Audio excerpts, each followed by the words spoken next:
better than Jamison Tyone, and he's really pitching like an all-star. Really, over the last several months now, it's been. He's been doing a great job. I mean, great doesn't even really get to that.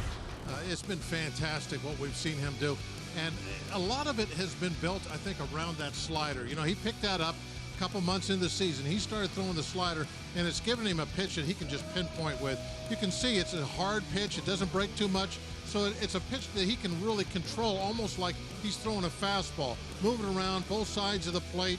And it's just given him another great weapon to use, like he needed another weapon to go with all the other stuff he throws. Yeah, and so it's taken him to another level now, and you saw in his last outing against Milwaukee was outstanding, and really since the end of May, an ERA under 3. Yeah, you look at those numbers, last 16 starts, and that really is just pretty amazing work that he's been doing, as good as anybody in baseball, and that's about the time he started throwing that slider, so I'm going to go with May 27th as the date he picked that up. Yeah, that's about that time, and it'll be the first time that Jamison Tyone faces the Atlanta Braves. That's the opposition tonight on a Friday Night Rocks. Let's see if the Pirates can kick off the weekend right here in Atlanta. And it's baseball coming up next, right here on AT Sportsnet.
Friday Night Rocks on AT Sportsnet is presented by Iron City Beer. Pittsburgh is built with iron.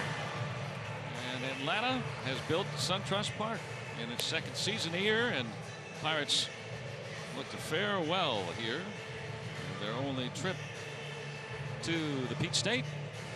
Starling Marte is atop the Pirates' RAV4 lineup here tonight, and 6-game hitting streak for Marte, hitting .370. He's getting back hot. He will bat in front of Josh Bell, and then Gregory Polanco, who hits third. David Freese back in the lineup for the first time in a week. Corey Dickerson, then Elias Diaz, also hasn't played much lately. Harrison, Newman, and Tyone round out the Pirates' 9 for tonight. Anibal Sanchez for Atlanta. 34-year-old will get the nod tonight. And boy, he has resurrected his career down in Georgia, huh? Yeah, it's been a great season for him. And usually you don't see older pitchers like this all of a sudden find the fountain of youth and pitch like he has. But definitely one of the reasons that they've been able to build this 3-game lead in the Eastern Division. You have to have unexpected things that help you along when you have a season like this, and Sanchez is certainly one of those for the Braves.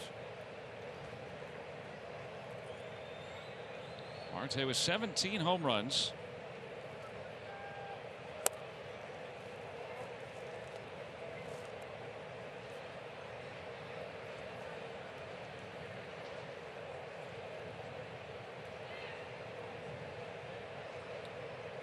Was released out of spring training by the Minnesota Twins, and not even at the end of spring training.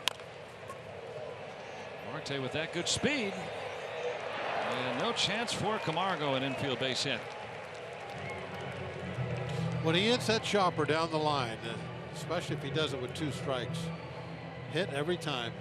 Nothing you can do about it. He just runs too fast.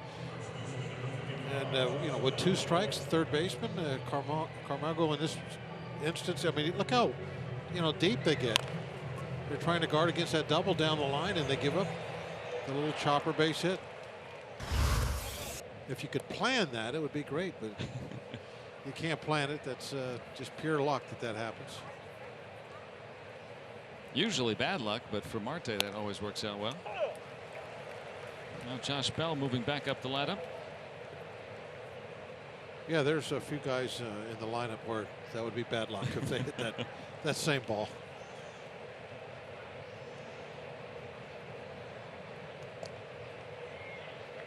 Keeping him honest over there, of course.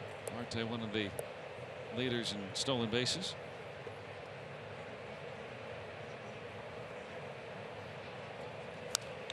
Bell getting on base 3 times yesterday.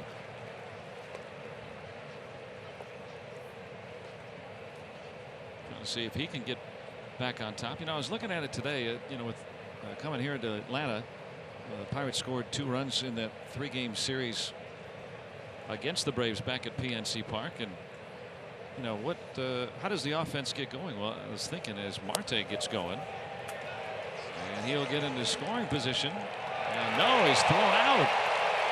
Did he overslide the bag? Yeah, that's what I'm sure is what they called. Bill Wilkie, I think, pointed that he was off the base. Pirates will look at this, see what they think. And we'll look at it, see what we think. What do you got? I can't see from there because Swanson holds the tag. The hand came off. If he was touching him, then he's probably out. That's not Bill Wilkie, is what you're telling me? Yeah, they've just made a change with the umpiring crew, so Tony Randazzo's at second base tonight. Thank you, Joe. Just got word. Making the changes on my card. And Hurdle contesting this. Well, I think what Hurdle is saying is that he was pushed off with the tag, that his hand was knocked off the bag. Let's see. Okay, he's in there. Oh, yeah, he was there plenty of time to see him hit.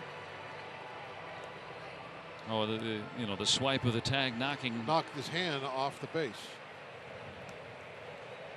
Now watch what happens when he hits his hand. See how he? Oh, I see. But this early in the game, not worth potentially losing a challenge over. Well, that's surprising. That's a big change right there. The Pirates are initially in business. I wonder if you could challenge that, though. Can you challenge whether he was tagged too hard or not? Well, that part I think is a judgment call, but just safe out, right? I mean, unless. Well, yeah, but you wouldn't challenge that because right. he was definitely out. His hand definitely came off the base. But was he pushed off the base or not? That I think was the question, and that's got to be what Clint was arguing Yeah, about. he's still talking about it. Yeah.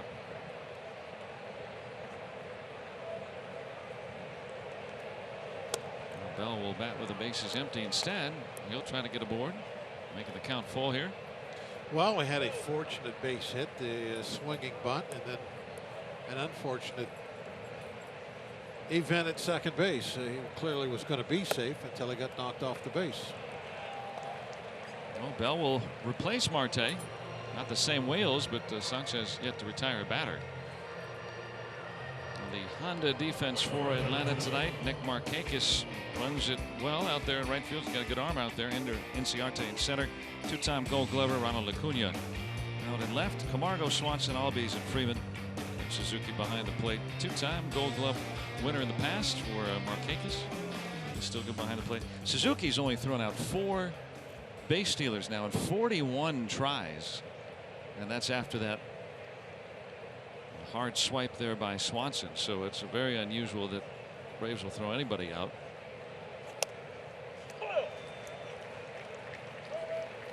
Ronald Acuna Jr. out there in left field. Boy, he's been a star in the making. Just 20 years old. And we saw him hit a leadoff home run. He's done that just about against everybody this year. Feels like, especially since the All-Star break.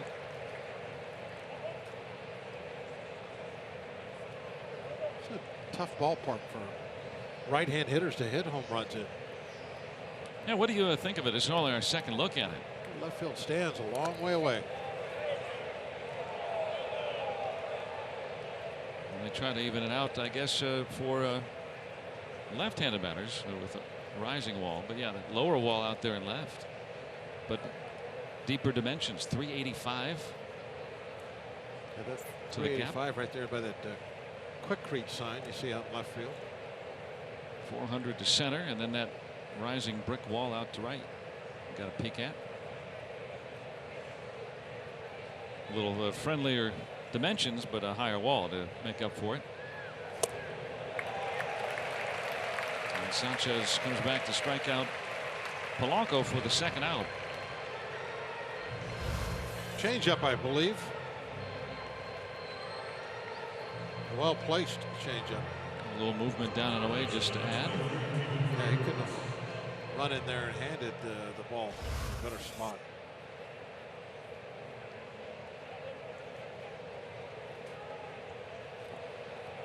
Pickoff move. Bell has not stolen a base this year.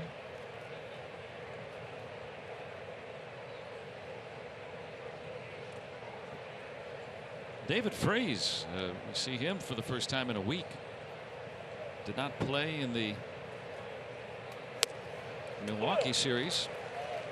And then in St. Louis, you know, you expect to see him start at least 2 out of 3, right? You know, back home, everyone wants to give him a round of applause, that sort of thing. Well, he fell ill during that time, and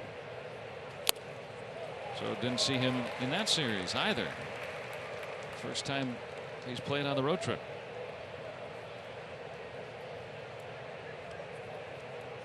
Since Friday.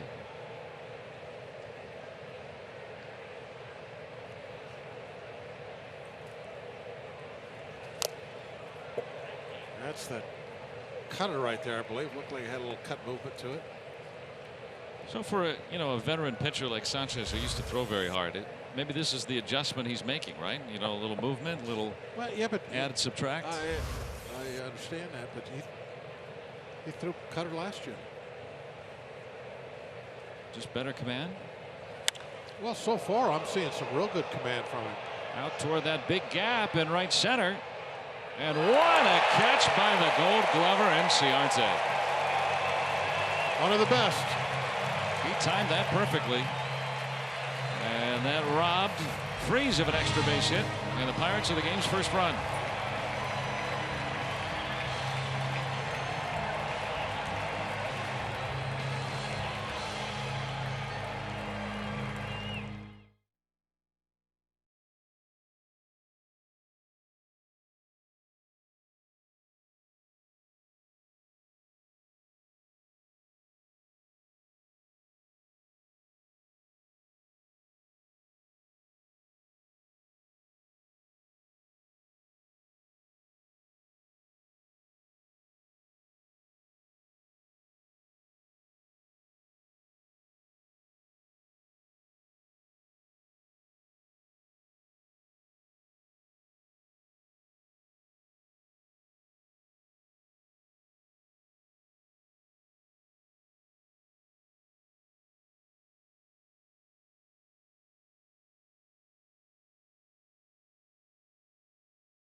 Just about any other time, that's an extra base hit. Sometimes even a home run. But Freese in his first at bat in a week, robbed by Inciarte. He'll be due up second for Brian Snitker's Braves here in their half of the first inning. We saw Ronald Acuna Jr. will start things. He's been so good this month. 10 home runs in August. Freddie Freeman, Nick Markakis, the hits leaders in the NL, 3 and 4. Camargo, good bat, bats fifth. And the rest of the Atlanta 9. We'll see hopefully in the third inning tonight. And the way that Jameson Taillon's been pitching, sometimes that's been the case. Yeah, you wouldn't think that Braves will score many runs tonight. See those numbers on Jameson. Of course, the numbers have been just as outstanding as we said in our open since the latter part of May. Much better even than what you're looking at there.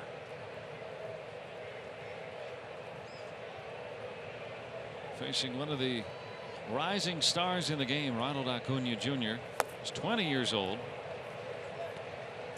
And right there, you know, we were talking about when we began the broadcast about the slider and just different ways you can use it to righties and to lefties, right? I mean, a pitch that can play for him. Acuna, high fly out to left. Dickerson will have enough room. Ooh. Oh, if a little burst of wind helped, but he went to field the wall and came right back in. Well, it's always best to get back there when you got time. It's real high like that. Get back and figure out where the wall is, you know, so that if you have to, you can maybe try to get your glove up above the fence and rob it.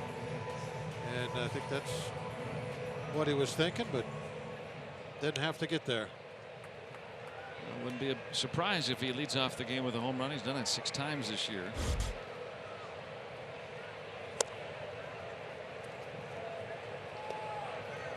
Ender Inciarte. He's picked it up with the bat in the second half too, hitting over 300 since then. Had some decent wheels, so trying to bunt his way on.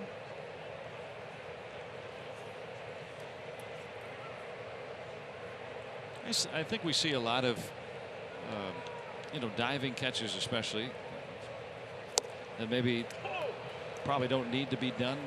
So when you see a play like Inciarte, I think that was a really outstanding play that he made. I mean, we see more and more diving plays, but those leaping plays on the run, those are tough to make.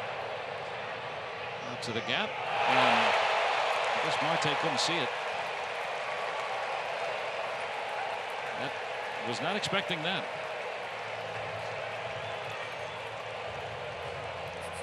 I don't know if Dickerson was calling for it or what, but that's the center fielder's ball. Yeah, it's there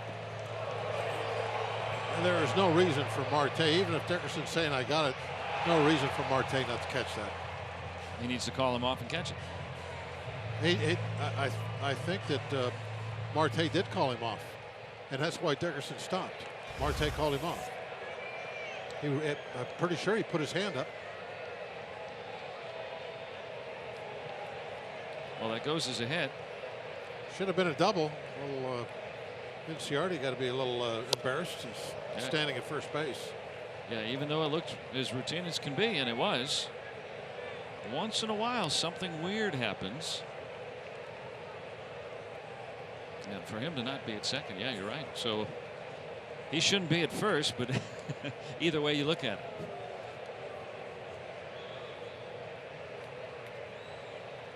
Well, now Freddie Freeman, all-star first baseman.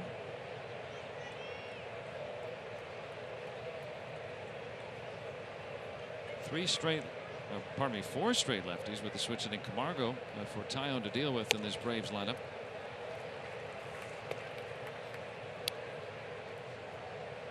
Another solid campaign.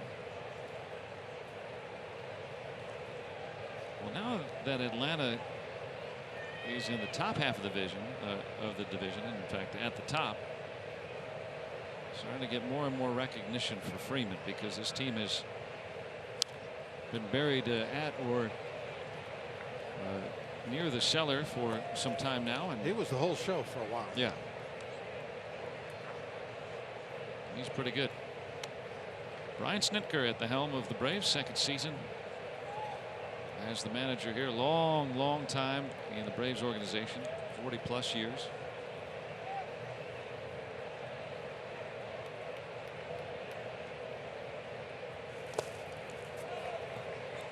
Now even up at 2 balls and 2 strikes.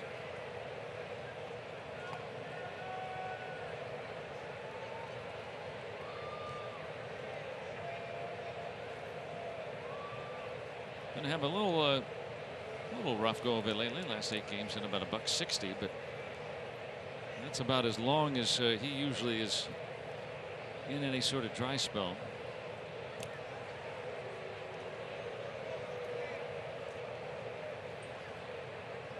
We talk about all the different numbers that you can kind of come up with these days. There's all these things with slashes and underscores and dots and things. How about hits? You know, just old-fashioned batting average and hits. Means you stay healthy and you can hit. And you know, he and his teammate Markakis are right there. You know, you're hitting .311, tied for 4th best in the National League. He's still got the power as well. Knocking in runs. Got a shot at 100 RBI season if he has a big month of September.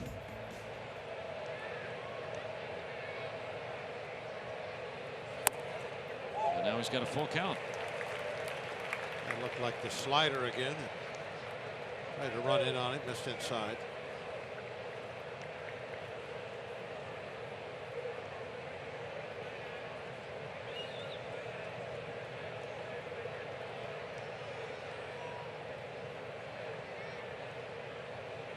Inciarte with a good jump, and he struck out, and he's called out. A double play to end the inning. That was a strong throw by Diaz. And we'll see if Brian Snitker wants to look at this. He may. It was a very close play. I thought live he was safe, but we're a long way back out here. There's the second out. Slider down and in. And it looked like he was safe there too. Yeah, I look safe. No, they are not going to challenge. In the first inning. Yeah, in the first inning. Nice quick tag, I guess. Yeah, Newman got it down. So a strike him out, throw him out, double play. And scoreless through 1.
defense being made. We've seen a couple of runners caught stealing.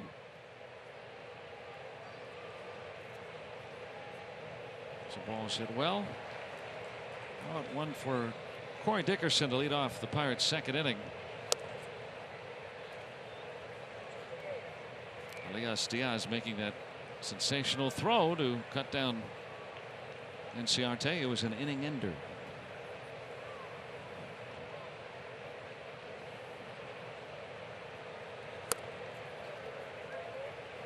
Always tough to throw those guys out too when you get the you know, the breaking ball and then the bat, the swing and a miss. And to be able to get that quality throw down at second base, that was big. And fair ball for Dickerson. And it hits off that little sidewall. That'll help him get into second base easily. A leadoff double for Corey Dickerson. Well, that's good to see. Nice that he was able to get it right over the bag. And with Elias Diaz coming up, let's take a look at StatCast AI, powered by AWS. Here's his throw. Yeah, look at the time, 196. Anything under 2 is pretty good. And that's on a, like I said, an off-speed pitch, breaking ball, and he had the swing. So he had to be that quick, because I'm sure it took a little while, you know, to get from Taillon to his glove. It was a breaking pitch. Diaz playing for the third time now in the past 12 days. It's been a lot of Cervelli behind the plate. Having a very nice year, both sides. Hey, you look at the offensive stats. As not a full-time player, they're pretty impressive. That's another RBI. Yeah, he sends one through. Dickerson rambling home, and the throw coming all the way home helps Diaz get to second. RBI single. Pirates start off with a 1-0 lead. Enciarte's canceled out that good catch now. The poor base running, and now this throw home, that's made up for that great catch. An eventful day for him already. I mean, look at that ball hit right in front of home plate. It's going to be about a 5-hopper, but it's well placed. It's going to sneak through. But who are you going to throw out? Your play here is to throw the ball to second base. That's your only play. I mean, look how late he was. And now Pirates have another runner in scoring position. With nobody out. Instead of maybe a double play opportunity with a guy who's not running very well right now in Harrison. Well, he made that Gold Glove play, but it's a couple of brain lapse. Yeah, bronze at best plays, I guess. Not even that. 10. Just some 10. No gold on those last two. It's like the first year of marriage, right? You get the paper, and next year's tin or something. Bad base running and a poor decision on the throw. And Pirates in a great position here. Runner in scoring position. Nobody out. Pick up another run.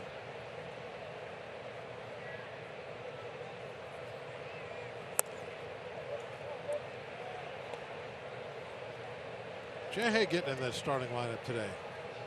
Yeah, talking about guys that haven't started very much. You know, I was kind of surprised when I saw it. I know he's been challenged a little bit by the sore leg. Clint Hurlow's talked about, you know, some days it's really tough to get him in the lineup. Some days it feels pretty good, and you know, maybe this is one of those days where, all right, yeah, give it a try and see. But it's not going to get much better overall, and it's not going to get much worse, the doctors have said this year. So for Jay Hay, who has only played a total of 11 games in September the last 2 years combined, might as well stay active. By the red yarn of the baseball, he's called out on strikes.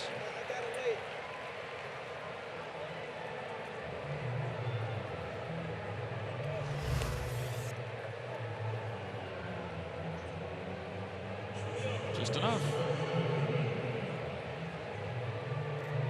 You know, look where the glove is and how the ball just hit the glove exactly. That's why he got that call. No movement. The glove was very quiet after contact. And Lance Barrett working the plate tonight. Bill Welke is the crew chief at first. There he is. Tony Randazzo at second base tonight. Jordan Baker is at third. Tonight's umpires. Here's Kevin Newman.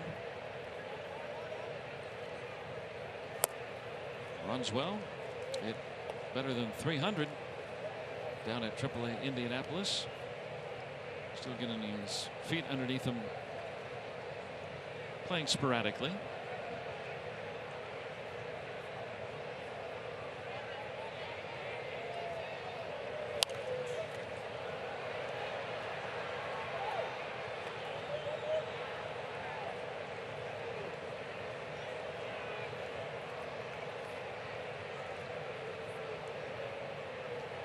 Hey, Adam Frazier fan. Well, of course, you would think.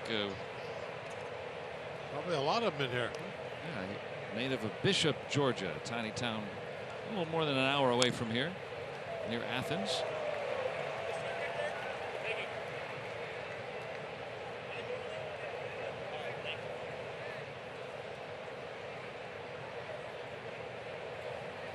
Well, the last time Frazier was here, he had home runs in a couple of games in a row, but then he went into a prolonged slump. He said he kind of fell in love with the home run swing. Showing off in front of the home folks. That was last season. And now he's really starting to make that home run swing a habit. Yeah, but not to his detriment. Just part of his. That's what he does. Normal swing.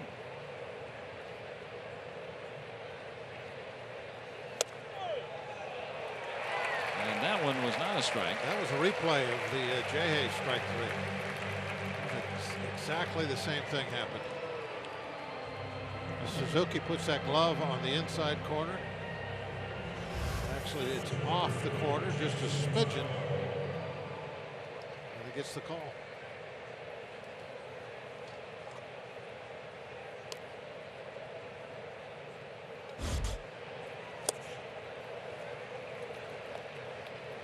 Now Jameson Tyone with the Diaz still at second. The Pirates have not been able to move him. I mean, with Harrison up, even if he were to move him to third, then he had a chance there. But 2 strikeouts. They need a 2-out hit here now.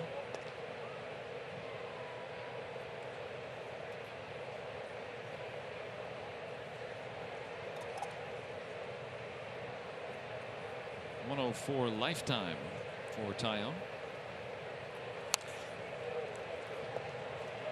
He's got a lead and looking for some more. Diaz with the RBI single after Dickerson led off with a double.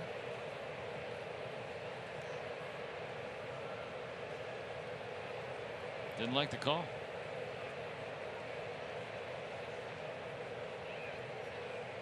You're not going to go to a pitcher and get any sympathy.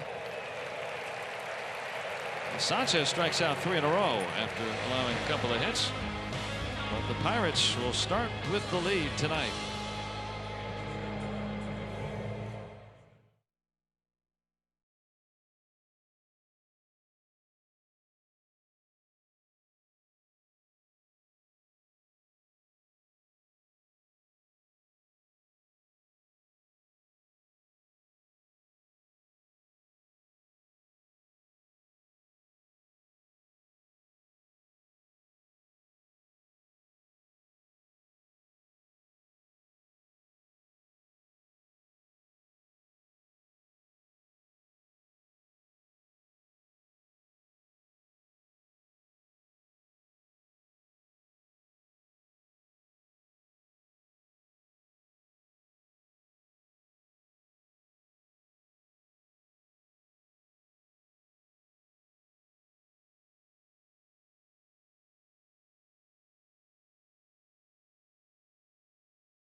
is brought to you by the law firm of Bordas & Bordas.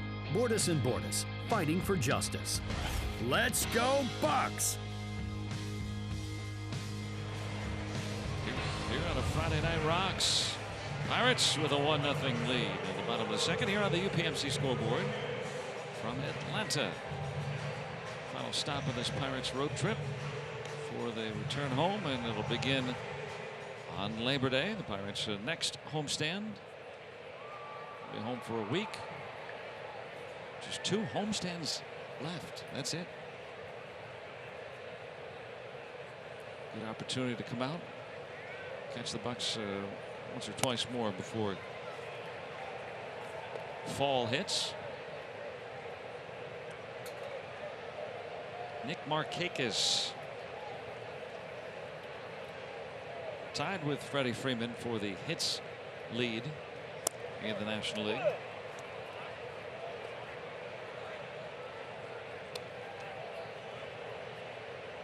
All-star for the first time in his career. He picked a pretty good year to have his best year as a Brave. Oh yeah, final year of the deal. So 1 out. But it's kind of like when it's meant the most, because got a good team, you know, around him, and these guys are kind of all putting in and pushing together, and that's one of the reasons they're up at the top. Yeah, I mean, it's you know, for him to ascend to an all-star, it's hard to be on the all-star team as he's a starter usually, because you're elected by the fans if you are doing it for the first time at age 34. You know what I mean? Because usually you're a household name by then. But if he had this year 3 years ago, so what? You know, that's kind of great point. That's the thing. They have the team now where they really needed him to have a good year. They need everybody to kind of push forward, and he's having his best year as a Brave. Perfect timing for the organization to have him do that. And clipped him, and Camargo hit by pitch. So a 1-out base runner against Tyone.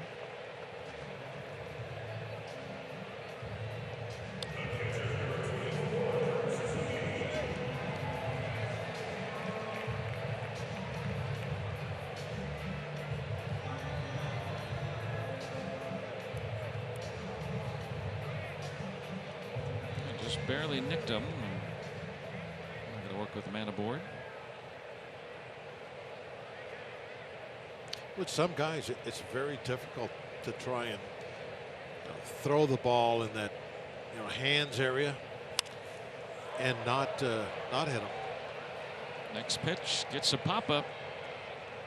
Newman. There are some guys that they just won't move.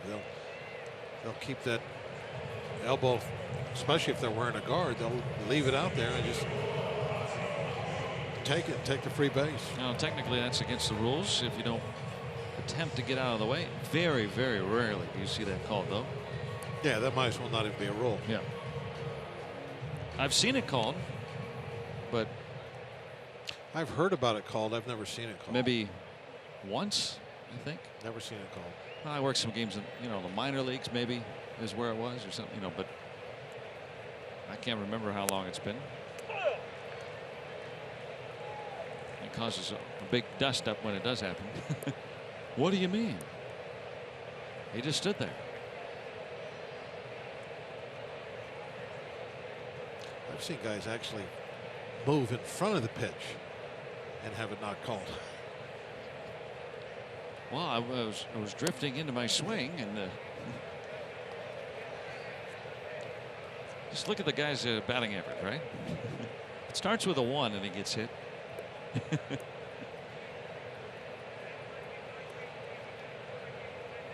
Albies also an all-star, and one of these young guys who have come up maybe even sooner than expected. He's just 21. First full season now. He was already on the scene last year. Might have got a piece of Diaz's arm or hand.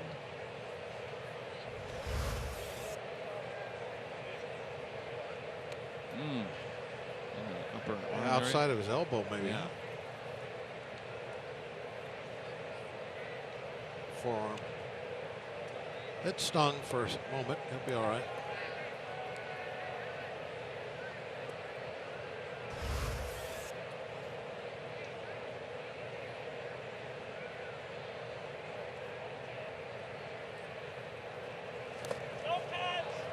A little wave and a miss, and that ends the Braves' attempt at the second. Pirates will take a 1-0 lead into the third here in Atlanta.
The third from SunTrust Park, and some of the trades that have been made. It has been a busy end of August. This usually is around baseball. A couple of former Buccos changing teams. Chris Stewart on to Arizona. Andrew McCutchen. Well, he doesn't look like that now. He had to shave his beard joining the Yankees. They have no facial hair policy. Bobby Wilson, backup catcher, being swapped out to the Cubs.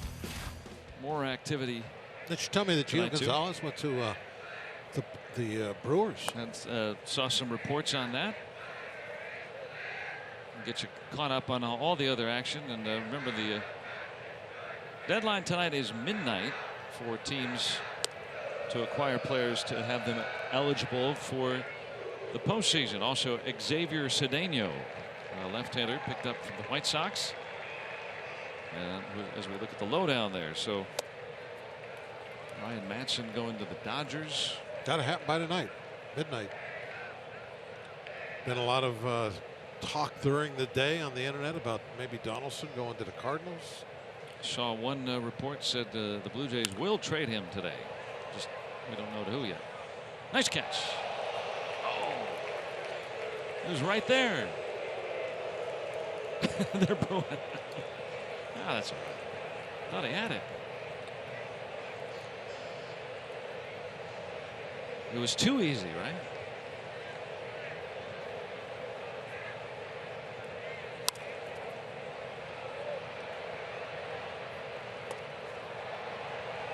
Yeah, it's okay. It all ended up.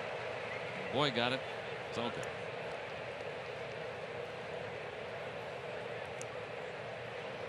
That ball might have had a lot of hook on it. Might not have been as easy catch as it looked. Oh, you know that story in that household for years. Oh, Dad caught a great smoke line drive.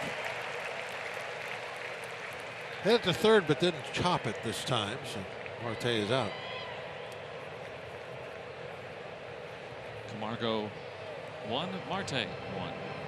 Camargo was not playing away back because of the count. He was up even with the bat, so an easy play for him.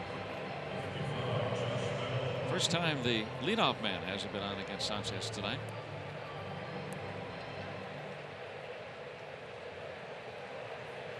Josh Bell worked a walk. Well, you know, despite since Bell has come back from the disabled list, has not driven the ball very often. Still has found his way on base. He's walked 60 times now this year.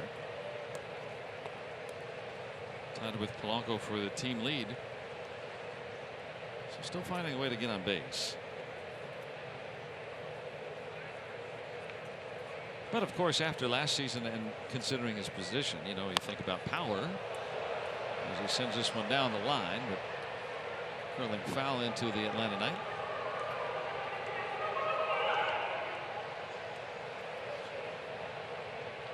It's been a mystery this year of where the home runs have gone for Bell. Well, maybe this will be the series he gets hot. I'm always interested too on how, you know, tomorrow the rosters expand and you start seeing more and more guys that, you know, spent the majority of the year at AAA pitching, you know, here and there, right, and filling some gaps. Sometimes you can pad your stats a little bit at the end of the year. We'll see. Fifth strikeout for Sanchez. MLB at bat. That's your #1 Pirates app. You can customize your experience to catch every moment. Get Pirates home screen icons, features like MLB.TV's Game of the Day, pitch tracking, in-game highlights, live radio broadcasts, stats, news, and more. Download MLB at bat today. Gregory Polanco bats with the bases empty. Well, Sanchez not afraid to come right after guys with fastball about 90. 92, I think, is as hard as I've seen him throw, and I've only seen one of those so far. I think it was you that not long ago surmised that because we have seen so many hard throwers nowadays, that the guys that don't throw as hard are starting to have some more success. They're coming back in the vote. Seeing it more and more this season in particular, that especially starting pitching, not so much coming out of the bullpens, but very successful starting pitchers that are 2 or 3 mile an hour off the average. I'm trying to think of a reliever that throws 90 miles an hour, who's not dropping down from the side, or conventional delivery. Yeah. Is there one? I'm sure we could think of one but not off top of your head real quick. Yeah, I mean, you look at all those guys. I mean, even Brault's the soft toss to lefty throwing 94, right? Still above average. That's too far off the plate to get the call. Now the Pirates among the teams that have the best collection. I like the harder throwers. Kind of the church pews they got going out there. Yeah. With the dot matrix behind them, kind of new and old. I don't know if I've seen that throwing kind gas, of setup. Right? Yeah. And Sanchez strikes out Polanco. 6 strikeouts for Anibal Sanchez.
lead on the UPMC scoreboard. Glad you're with us on a Friday night.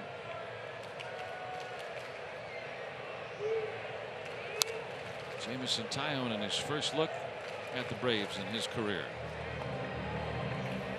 We saw enough of Dansby Swanson back in Pittsburgh a couple weeks ago. That 2 home run game.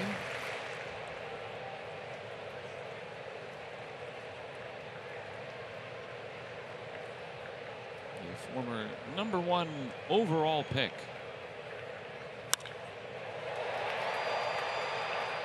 Lined out to Marte. No one on for Sanchez to bunt over. 28 pitches. He's got 7 outs.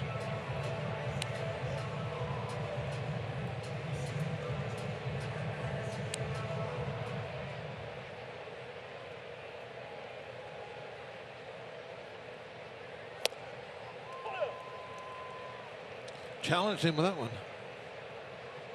Well, it's funny that as you look at Sanchez's numbers, 0 for 30 with 20 strikeouts. That's what you're supposed to do with those guys. Yeah. Boom. Center square. Best fastball. 96. Don't mess around with them. Get 2 strikes. See if they'll chase once and then come right back. Is that, or just go? He'll 1, 2, chase. 3. You don't have to come back. Or just take. I'm not taking. Just throw it right down the middle again. But that's a breaking ball there. Yeah. If it always was that easy.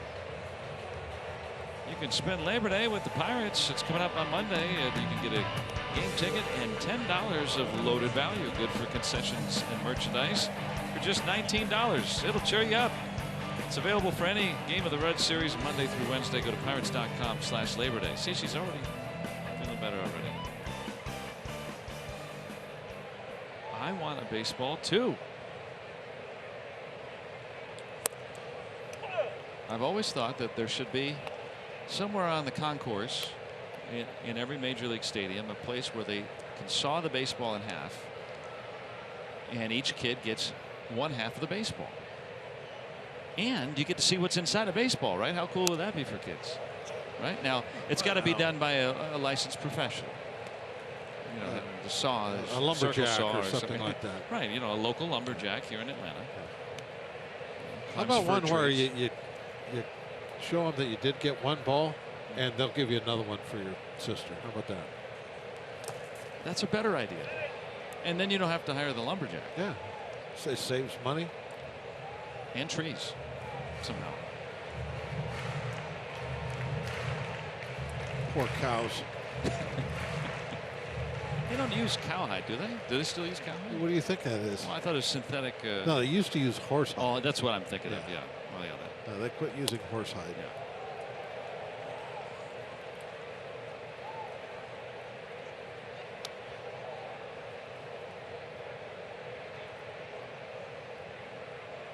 Hence the leathery exterior. Corinthian leather, I believe it is. Oh, wow.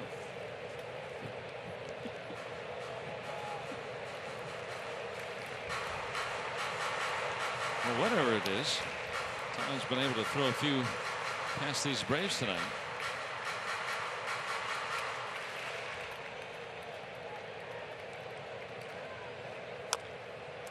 Oh, that almost was out there over the top of the plate. The ball is over the top of the plate. That's fair territory, the entire plate. That had to be close. There's a smile.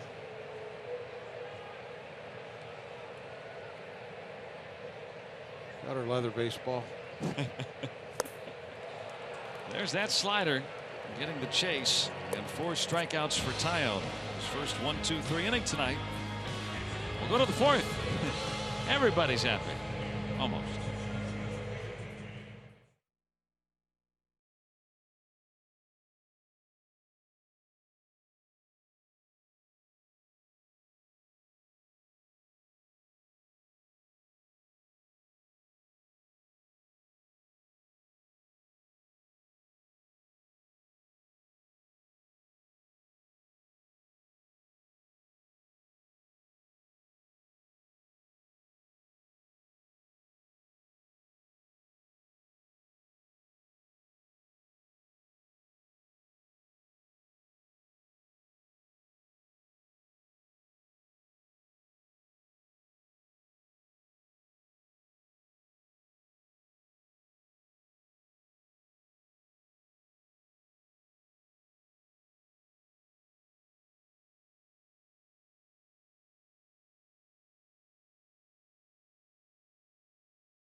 Toyota all-wheel drive RAV4 inning.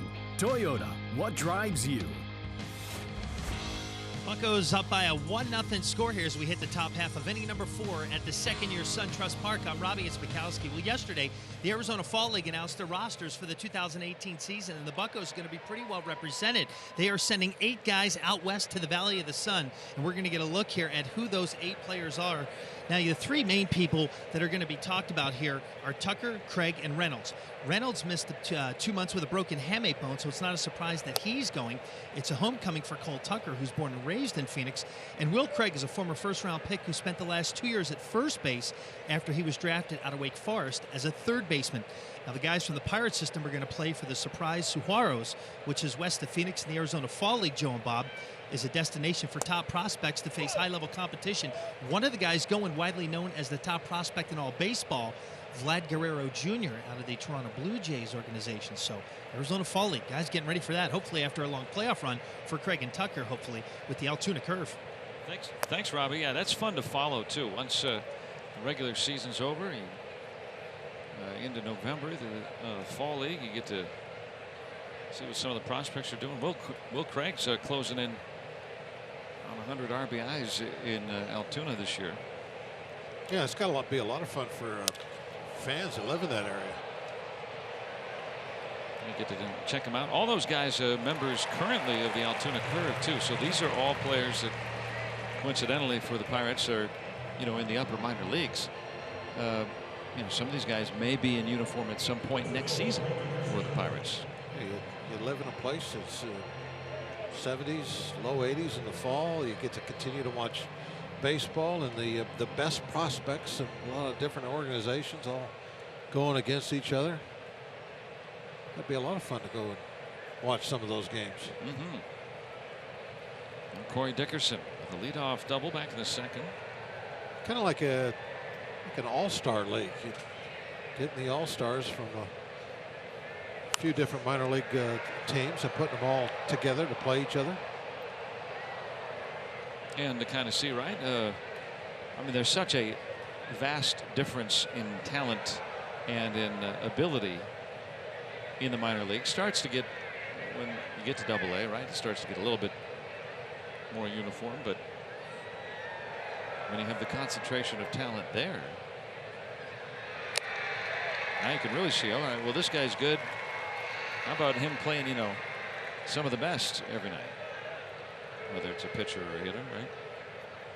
Yeah, and a good way to get guys some extra at bats, extra innings when their regular season was cut short, like Reynolds.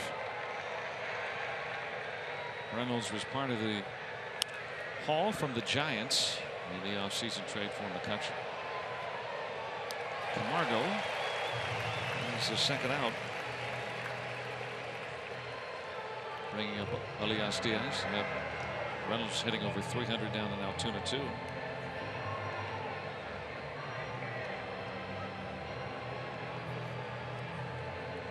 Place Cervelli likes the least. Hanging on the bench, not in the game. He's been playing a lot. Just the third time for Diaz the last 12 days that he's played. Starts out at first, which I'm sure he's not thrilled about, but at least he does get to talk to people out there. And we know that he's very social. He likes to engage in conversation. Yeah, he's making that guy laugh behind him right now. He got him in tears. Wow.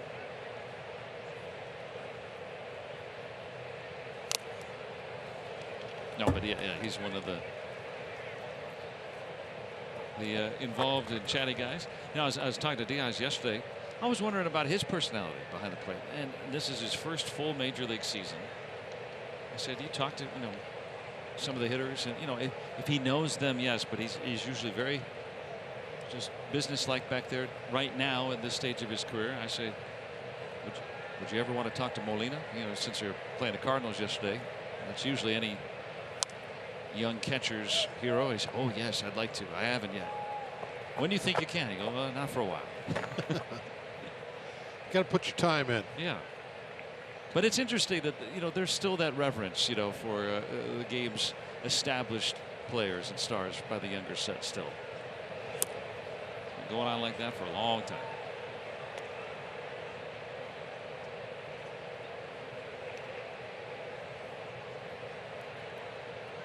This will be the 70th pitch coming from Sanchez here in the 4th inning.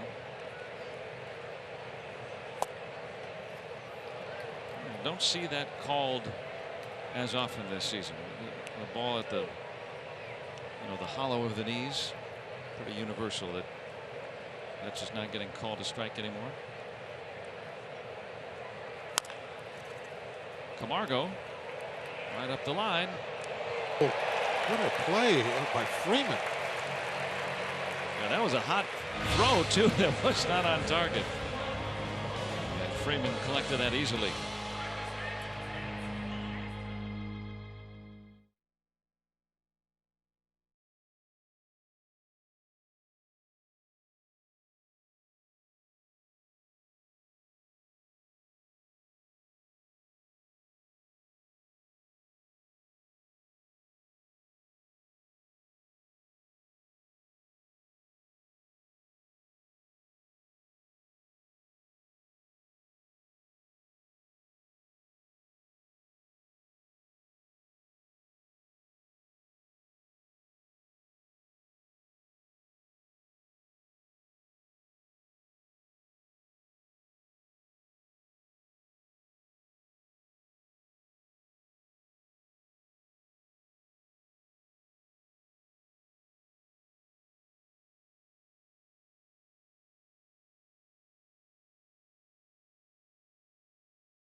Pirates 1, Braves nothing. Last of the 4th coming up. And let's take a look at our Barrel Automotive League leaders. Okay, 70 starts in for the Pirates in the live ball era. Who has the most strikeouts? And you see some big arms in that picture. On top of the list, the lefty Bob Veal. Big time strikeout pitcher back in '60. The only little arm there would have been Snell. He was about 5'10", 5'11". But he threw real hard. Did you play with Jose De Leon? Yes. Was he? I've always been curious about him. Oh boy, that got Enciarte. He's having an eventful night so far.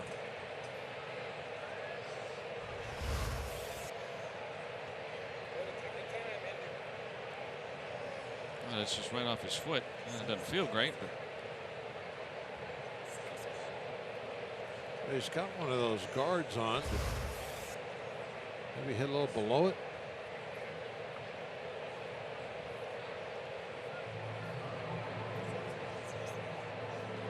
I was going to ask you about Jose De Leon. He was a real live arm, wasn't he? Oh yeah. He threw the ball very hard. Had his strikeout pitch was the fork ball or splitter, whatever you want to call it. For a while, there was a couple of years, it was like he took a no-hitter into the 4th inning, it seemed like every start. But would always find a way to lose the game. And finally the Pirates lost patience with him and shipped him on. But then he ended up being a very, very good big league pitcher for a lot of years. Yeah, sometimes age and wisdom. When they had when the Pirates signed me that minor league contract after I got released, they sent me to Hawaii, and after a while, that De Leon, you know, he was doing the same old thing, and they sent him down to kind of like maybe punishment and kind of get back together. Guys wouldn't even hardly hit foul balls off of him. I mean, it was amazing. And it's like, why are you down here? And then he went back, and then it was the same old thing. It's funny how that works. I think he had his best years for St. Louis, but I believe we traded him to the White Sox. That sounds right. Remember right? Trading for Bobby Bonilla. When he was just about to come up, right? The Pirates had lost Bonilla to the White Sox in the Rule 5 draft. They didn't protect him. So then they had to trade to get him back. What a bizarre circumstance. Yeah. De Leon ended up pitching 13 years. Yeah.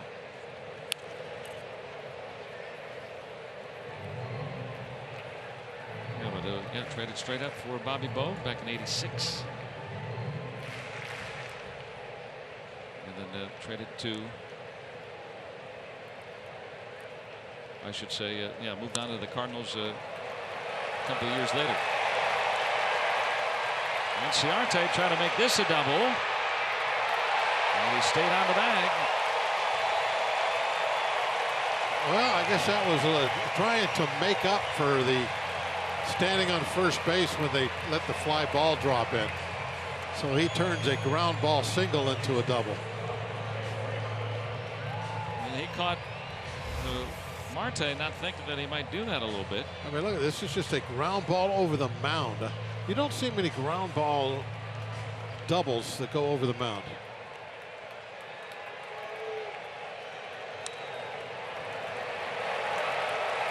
No problem with that foot. No, it feels all right now. I guarantee you he was very embarrassed when he hit that fly ball and got stuck at first base.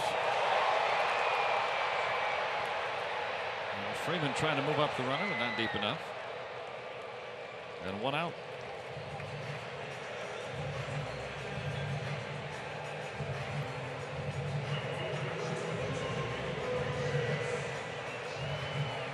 See if they can strand the leadoff double.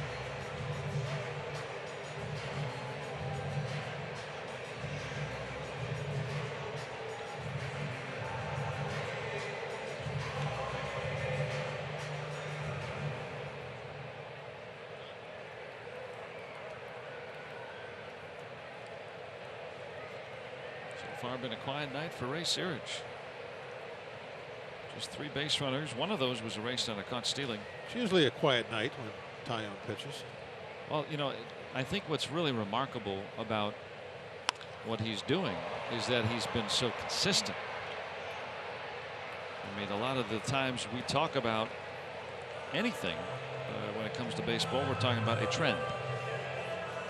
It's not a trend when for 3.5 months you've just been good. He's just good every night. It's just he's either good, very good, or excellent. And that's how, right? I mean, I think the conversation we always have is, you know, what's the difference between a guy that gets sent up and down from the minor leagues or an all-star? Yeah, it's a consistency. That's exactly.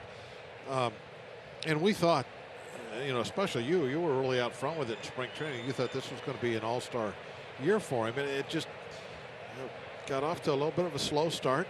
Kind of struggled there for a little bit, but once it clicked, yeah, he has pitched like an all-star for sure the last 3.5 months.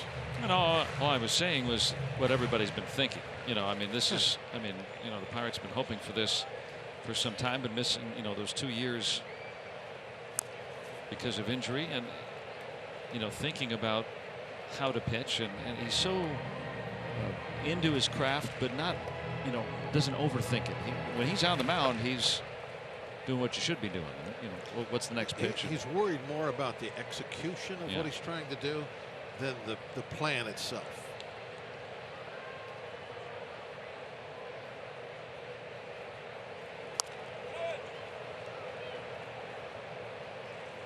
There's some kind of an old saying, like a good plan executed properly, or a good plan done today is worth a lot more than an overthought, complicated something that It gets done 3 or 4 days later. Who will ever forget that saying? Yeah. I'm going to look it up and I'll find it for you. I know it's something like that. Yeah, Trevor Williams also you could put in that mix. I mean, he's starting to get to the point where. Here we go. Where's that Google thing? There it is. What do? Just put in sayings? See what comes up? Taillon has ended every inning tonight with a strikeout. Makes it easier to walk back to the dugout. Sayings. How about 1-0?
Here on a Friday Night Rocks in Atlanta, the Pirates have the lead 1-0. Very glad you're with us here tonight. Kick back, relax, and enjoy some baseball here going forward. Second inning run. Elias Diaz driving in Corey Dickerson.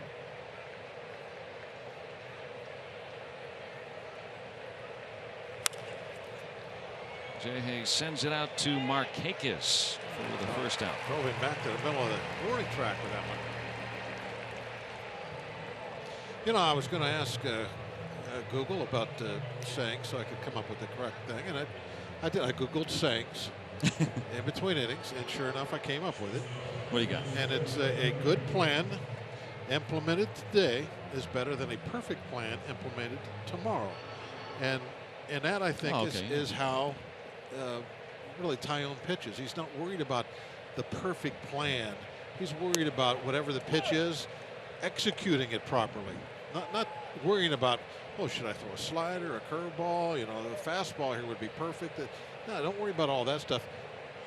Get a plan and execute it. That's what he does, and I think you can watch the way he pitches, and there's not a lot of time spent walking around out there second guessing himself. No, it's just, here's the plan today. We're gonna worry about excellent execution and get it put into, immediately. And that's, you see those pitchers out there that they're constantly walking around and second guessing themselves, taking forever. And Inciarte closes the gap. They're wanting to come up with the perfect pitch, and then they bounce it a foot and a half outside. So what good was the perfect pitch? That's probably a saying that former Pirate manager Harry Walker probably heard a lot of. He served under General Patton. Yeah, most likely. I didn't know that Harry Walker served under Patton. I read that on the back of a baseball card. Really? Yeah. Used to have the greatest little things on the back of those baseball cards. That's why I flip through them in the wintertime. I pick up stuff all the time like that. I was like, oh, I didn't know that. It was a Purple Heart. I talk about, you know, having a plan, but being able to adapt to it, right? They were about execution, especially that number 31. Greg Maddux. And Taillon is out. Pirates have been sent down 12 in a row now by Sanchez. But Taillon and the Pirates have the run that they need.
Is brought to you by Barrel Automotive.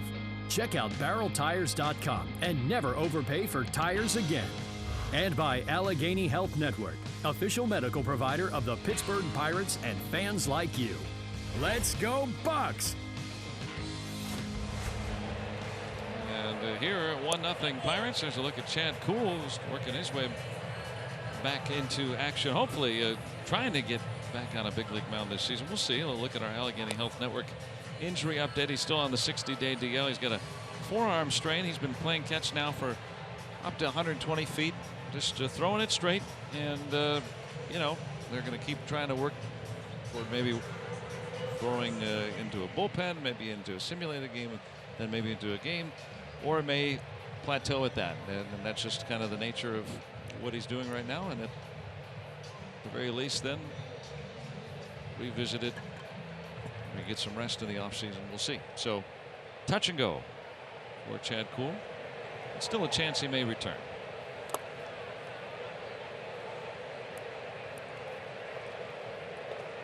And if he does, it would just be for him to get healthy, not to rejoin the rotation. There's no time for that at this point. No, there would be no reason really to get him out there other than this, if he wants to you know, maybe prove something to himself. And the season healthy. I mean, but other than that, you want to be very conservative with him. You want him healthy for next year. That's the luxury that the Pirates have with, you know, the starting pitching that largely they've developed, but also with the trade of Chris Archer coming in too. Now, you know, they've got 5 guys that they really like. They've got Nick Kingham down in the bullpen. They got Stephen Brault down in the bullpen. You know, they were able to trade away Tyler Glass now. I mean, it's a, you know, Mitch Keller's in AAA. Clay Holmes, who has had some good showing at the big league level so far, but he's going to be better at the big league level once he has more experience. They've got a number of guys that can start and be right now already they've got a number of guys that can be above average starters in the major leagues, and some more that have the potential to. There's Joe Musgrove in the center, along with Kingham on his right.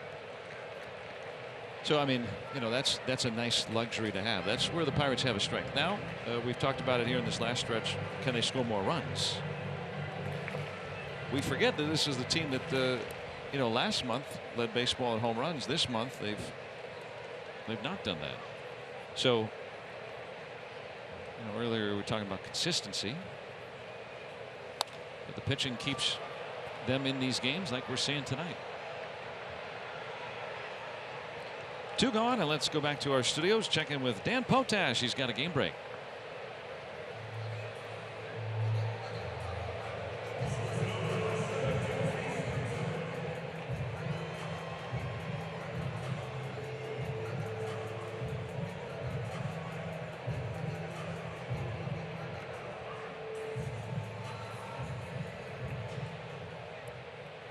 Chicago trying to keep that advantage that they have built. They have, you know, historically, since they've, you know, risen back to prominence, they've played better after the All-Star break than before it.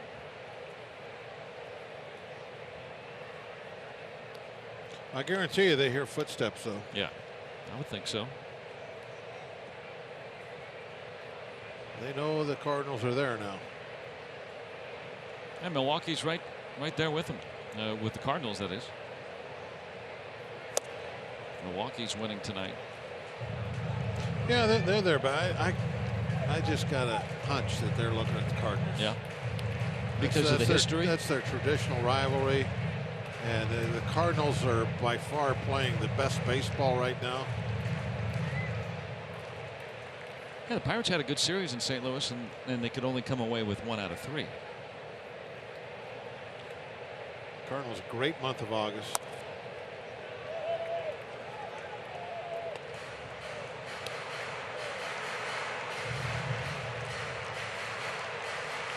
So I think the Cubbies are,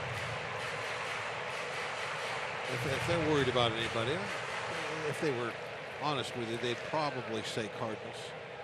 And to put Jason Hayward on the DL. I get the feeling that the Brewers are kind of trying to hang in there. Yeah, they spiraled, and it started with the Pirates' 5-game series sweep of the Brewers going into the All-Star break. Milwaukee was in first place at that time. That's what opened the door for the Cubs, was the Pirates and their play. That also kept the Pirates, of course, very much in the thick of things in July. Some really poorly timed injuries. They're never well timed, I guess, but you know, you think about that offense was really clicking in that series in Cleveland, and you know, Dickerson goes down. He and Carpenter were right there neck and neck, the hottest hitters in baseball at that time. Bell, really for about 6 weeks, was clearly his best go of it offensively for the season. Marte was hitting at that time. Polanco was still continuing his ascendance. So, you know, not to mention the other guys were still pretty good. I mean, Josh Harrison was relatively healthy at that time. Pirates were on all cylinders themselves at that point. Well, now that brings up the pitcher here. He was ahead 0-2 on Swanson. And now the Braves will get to clear the pitcher at the very least here in this inning. Went away from the slider, which has been his main breaking ball by far tonight. That was a 3-2 curveball, I believe, that he bounced for ball 4. But, you know, 1-0 ball game. He's being very careful. Got the pitcher on deck that is certainly not a very good hitter. 0 for 31 with 21 strikeouts.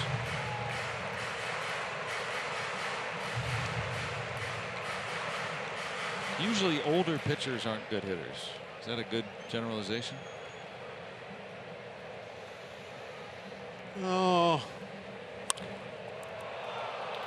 You won't buy it? No. Okay. I have a rationale that I'll never explain.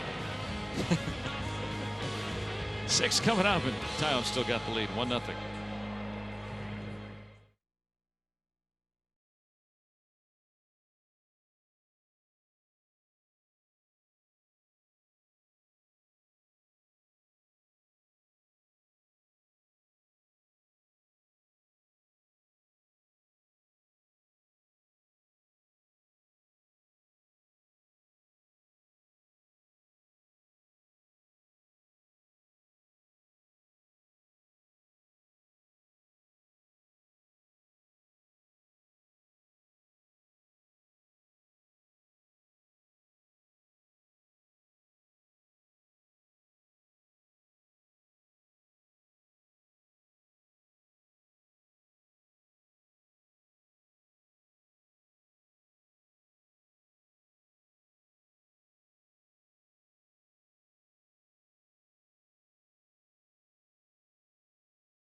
The Pirates have David Freese, and here they have the Freeze, which for a second straight year here in Atlanta delights home folks. We've loved watching it. I'll tell you what, this was a great race here. The Freeze had to work extremely hard, barely got him at the end here, right at the tape. What a race. Crowd was going crazy. Look at the bullpen guys.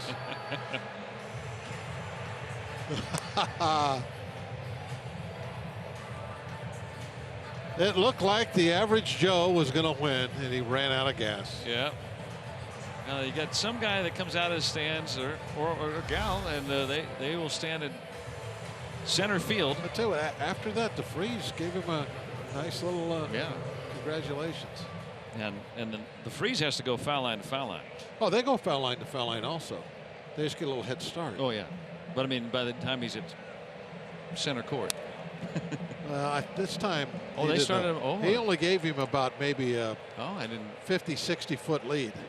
I think he knew this guy was fast. Oh, okay. Well, that's how they did it last year. I wasn't paying that close attention. He knew this guy was fast. Because he got beaten a couple times last year, having to go twice as fast, literally twice as fast as some of the folks. But because I was thinking when he took off, I was thinking just run slow, because the Freeze is going to leave when you're at a certain point. Conserve your energy. I could run slow. I just couldn't do that second part that you suggested. I know. Okay, now let's break this down here. There's the average Joe. He gets there's the head start. Oh, you're right. Oh yeah. It's 80 feet maybe. Yeah. And he maintains it. Look at that. He maintained it. At this point, look, average Joe is flying. But now he's running out of gas. Now he's starting to get, he's breathing hard. He couldn't keep it up, and Freeze got him. Okay, now we got to see Marte run like that. Oh my. That's what we're going to see here. I want to see Marte with those goggles. Those are futuristic and fun. He's got a pair of those. I've seen him wear them.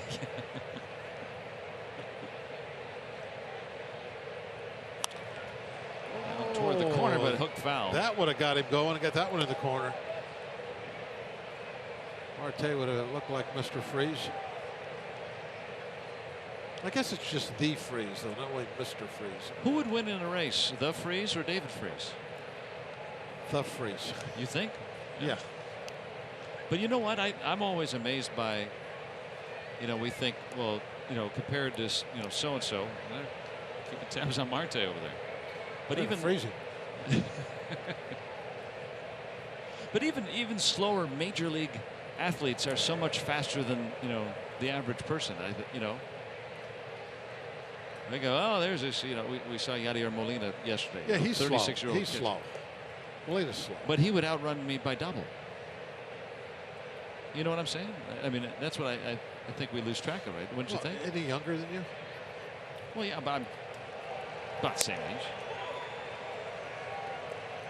4 years older.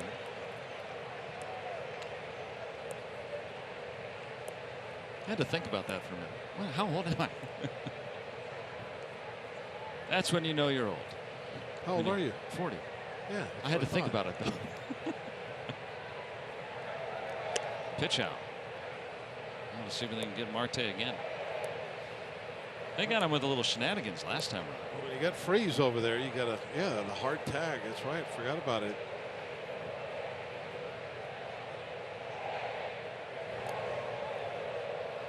Is there a limit on how many times you can throw over? Nope.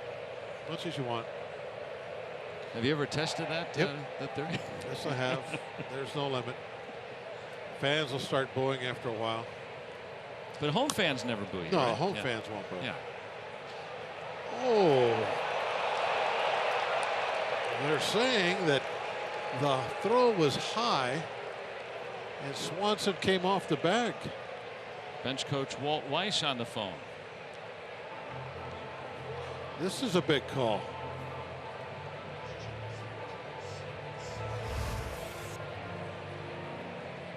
I was kind of surprised that Freeman was going that way. I can't tell about the foot. Freeman will be charged with throwing, Eric. Is his foot on the bag? No. No, it's not. No. Good call by the umpire. And the play is going to be reviewed, though. Nothing illegal with the slide.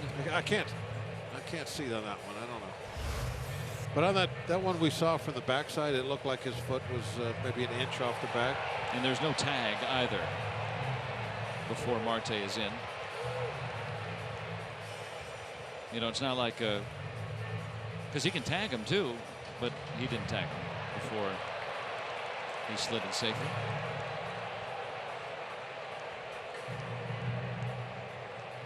So the Braves are challenging this. Bell reaches on a fielder's choice.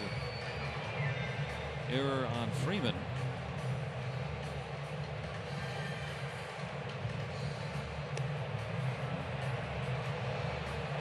And the umpires in New York are deliberating. This is that look again that I think you can see the foot come off. Is the ball still not in the glove? Now it is. Oh, I don't know. That's got to be enough to change the call. I think you're going to be safe. I don't see anything where you could change it. It did look closer once they slowed it down. Yeah, when it got down to where it was stopped as the ball hit the glove.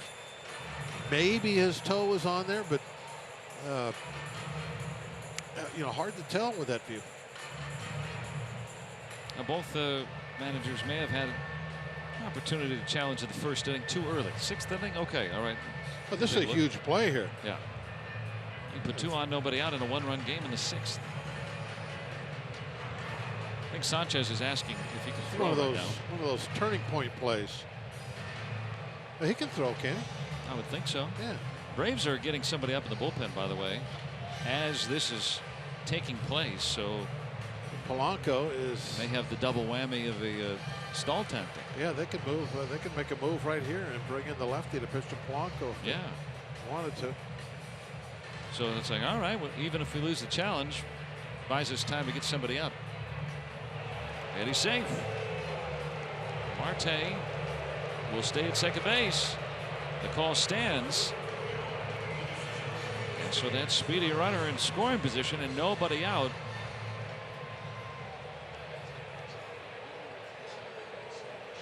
And so the All-Star Freeman electing to try to cut down the lead runner, could not. And the Pirates in business here in the 6th. With their leading RBI man at the plate, Gregory Polanco.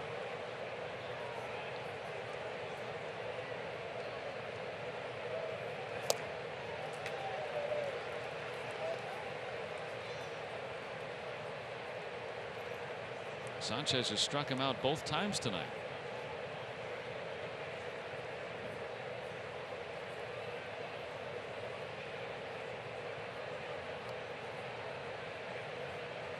I'm guessing their lefty would be for Dickerson.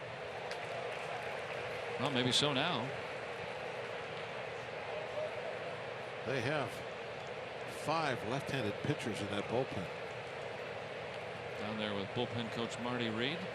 Some teams struggle to find one. They got 5.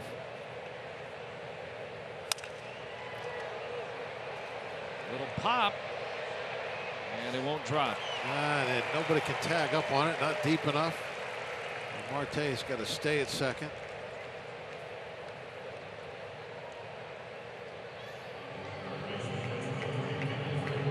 There's Sam Freeman. One-time Cardinal, if the name's familiar.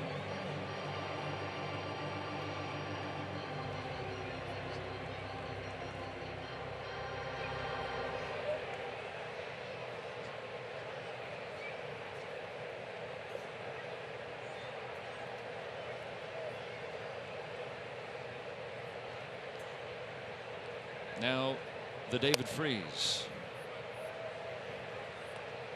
See if he can streak around the bases. He's hit the ball well. How about jog around the bases? There you go, right? Hit one of those right center field home runs. He almost did his first time up. Yep. Same spot. Hit there again, except just a touch further.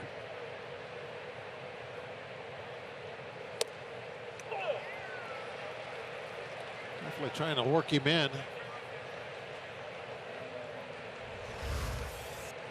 Where was it? David Freese wanted to question it. There have been a lot of these pitches called strikes. That's been a spot that home plate umpire Lance Barrett likes. How about a little flare? That's in there. And Marte comes home. And the Pirates double their lead, 2-0. David Freese. Well, the pitch was where they wanted. Freese got jammed, but he's strong enough just to push it out into the outfield for the ribby in the second run of the game. And that looks real big right now, the way Taillon's throwing.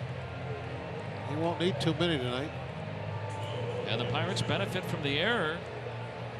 Freeman trying to cut down Marte at second, could not on that high throw, and he scores easily. A 2-0 Pirate lead on David Freese's RBI single. That has knocked Sanchez out of the game here in the sixth.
Pirates now with a 2-0 lead and looking for more here in the sixth. David Freese knocking in Marte.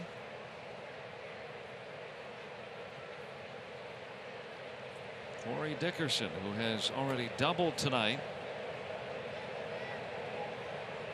and face Sam Freeman here as the Braves go to the pen. See what Freeman's been up to this year. Been busy, 52 games. As you see a lot of times with left-handed pitchers, they have less innings pitched than appearances. 28 walks. Seems like a lot for 40-some innings.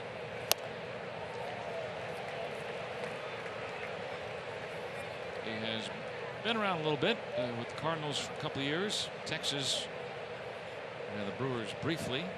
Second year with Atlanta. Good year last year. But yeah, the walks have typically followed him wherever he's gone.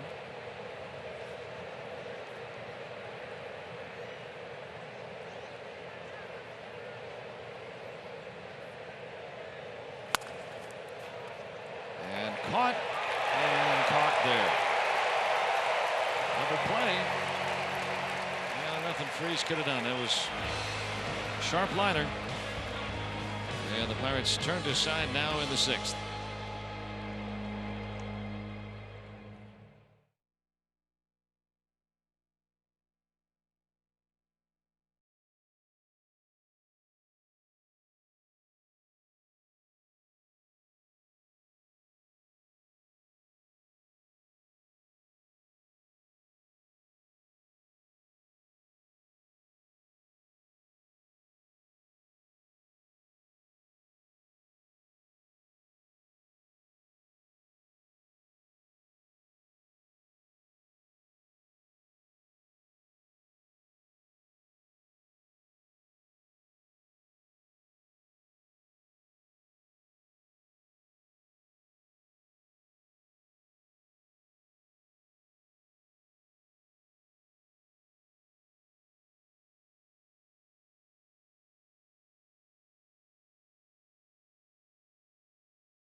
calling all students. You can get tickets to any September game for $22. Standing room only ticket to watch the game from either the Jim Beam left field lounge or from the Rotunda. For tickets, visit pirates.com/students.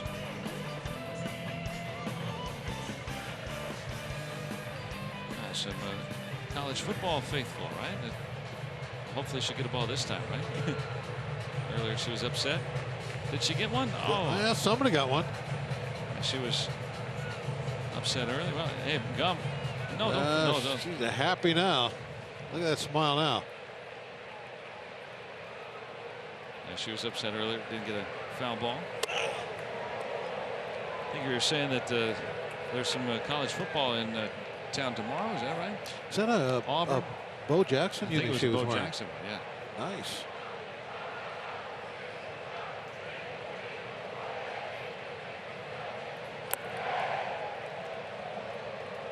Well, I guess it must be Auburn night then, I guess. See the hats there? The, looking that way. Braves style hats. Pirates do that too. You know, you can get the slippery rock, you know, like green and white hat or whatever. Hit well out to right. And Acuna has hit one out of here. Number 22 for the 20-year-old. Well, he knew he had it also. Opposite field, he just went into his trot immediately. Kind of hard to judge, I would think, when you go opposite field, but Big Ron hits dingers. Right immediately, he knew it was gone. The 20-year-olds hit 11 home runs in August.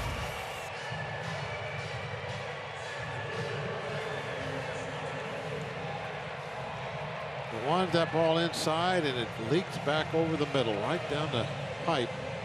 It was low, a little above the knees, but in the middle part of the plate. Able to drive it out. You can see the way he took off jogging there, that he knew he'd hit a home run.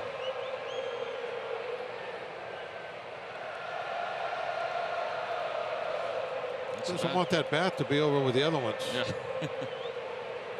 So now 2-1, making that hit by Freeze all the more important, keeping the Pirates in the lead here in the 6th.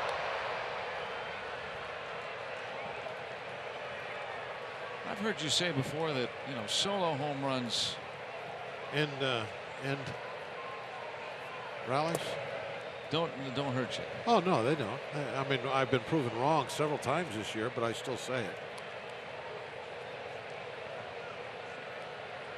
I mean, Taillon's probably thrown 10 pitches like that tonight. You know, and how many times have we noticed? That was the time you notice. Toward right. And Polanco takes care of the first out. First time that Inciarte has been retired at the plate. And Taillon right back to work. Pretty good pitch count tonight. 71 here in the 6th. He's doing a great job with that. You know, I'm just guessing here. I don't know, but in fact, I'm going to bring this up with Ray tomorrow when we do the pitching show.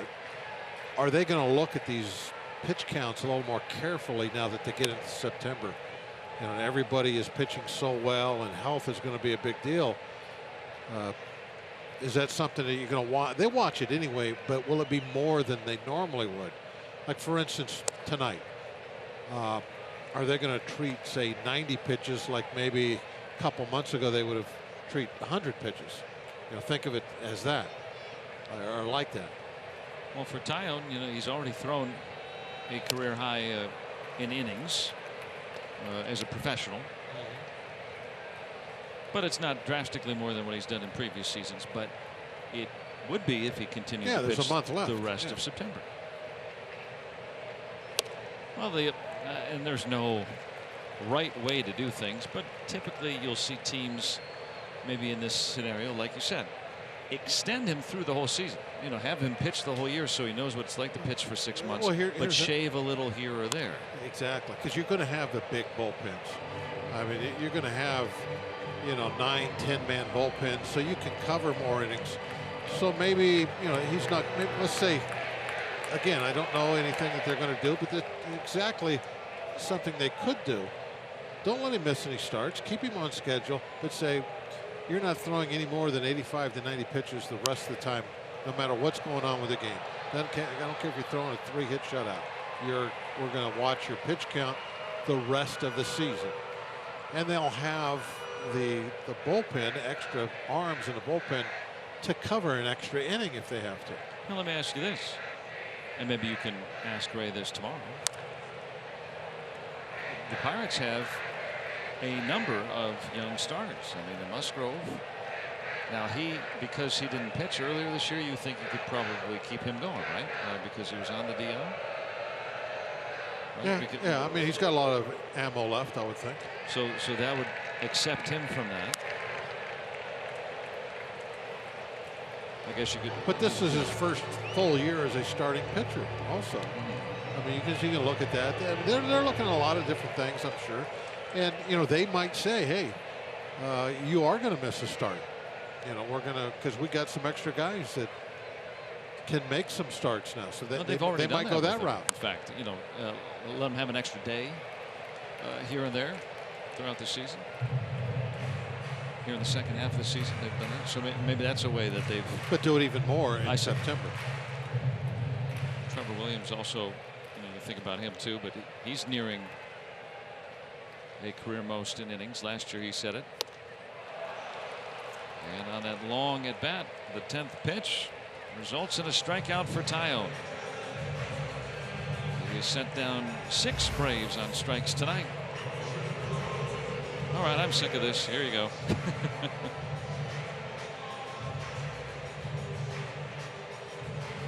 What a pitcher.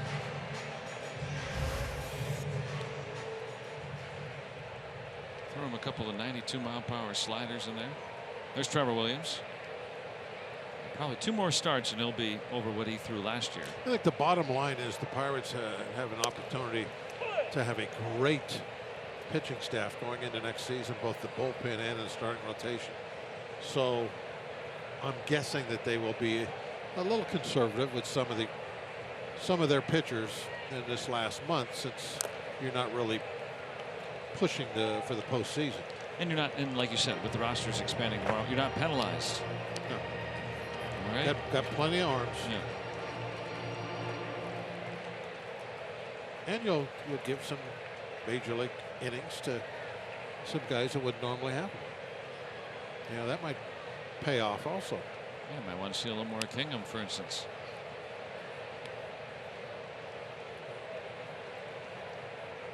Down there with the starters tonight. He's not going to work back-to-back days.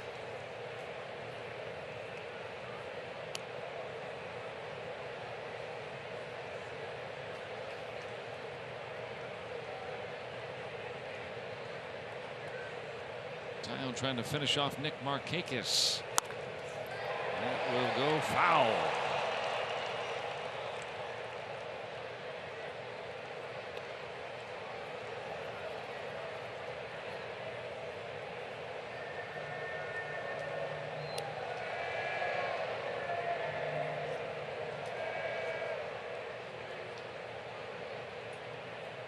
And more activity.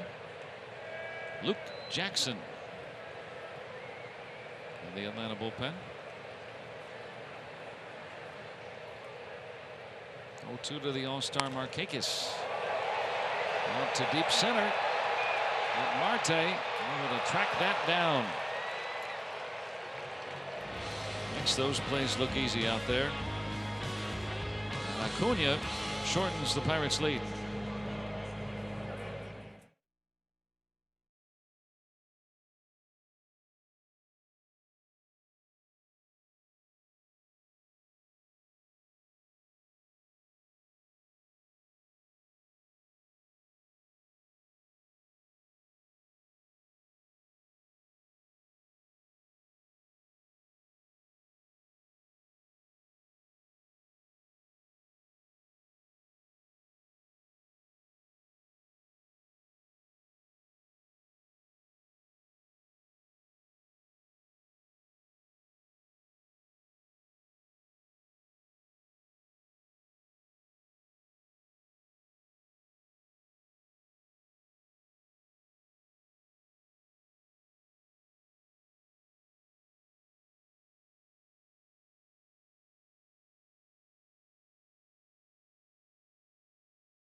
Well, last inning you heard the War Eagle chants for Auburn, and Cam Newton, the quarterback for the Carolina Panthers, won a national championship with Auburn. He is from Atlanta, which got us thinking about football, in particular fantasy football. And in the off day on Monday in St. Louis, the Pirates held their annual fantasy football draft. And here's a look at the first-round picks. Jordy Mercer, the shortstop. He picked first overall, went with Todd Gurley. Strength coach Jim Malone was second and took Le'Veon Bell. And how about Colin Moran? Peeked down there to the 5th spot. He took AB. Antonio Brown, as we get a look at the rest of the picks, and Chad Kuhl took Ezekiel Elliott. He's the commissioner for the 2018 Pirates fantasy football team. He said, no, Chad's not the commissioner, it's Chet, and he's also the defending champion. And believe me, he is not bashful, Joe and Bob, to tell everybody that he won last year's 2017 Fantasy Football League. They were happy to have that draft on the update, so let the trash talking begin. The regular season, for the record, though, begins next Thursday night when the Buccos are off, when the Super Bowl champion Eagles will play at home. That sounds nice. I know, Bob, you're a player of the fantasy football. Oh, yeah, I really enjoy it. Already had the draft. It's done. So thank goodness for that. That's always a, you know, when are you going to get everybody together? How are you going to pull it off? It's a family out on the West Coast. Yeah, it's a way to come together, It's right? hard to get everyone together for that same day, but we do it. Well, very popular for baseball teams to do it. Keeps them in touch during the fall when they're all back in their homes. Let's see if Diaz can have an infield hit. A little double clutch there, but Diaz coming up limping after that. Right before he tagged the bag, he started to hop. I don't know if he was caught kind of in between in his steps. Not looking right. No, when you see that, I mean, he might say, I think I got a cramp, but there's not too many times that it's just a cramp.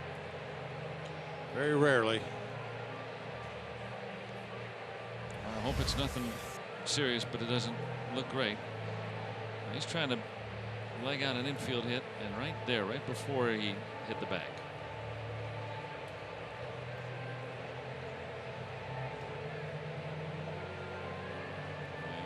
Here. Yeah. He's not even thinking about staying in. He's coming out for sure.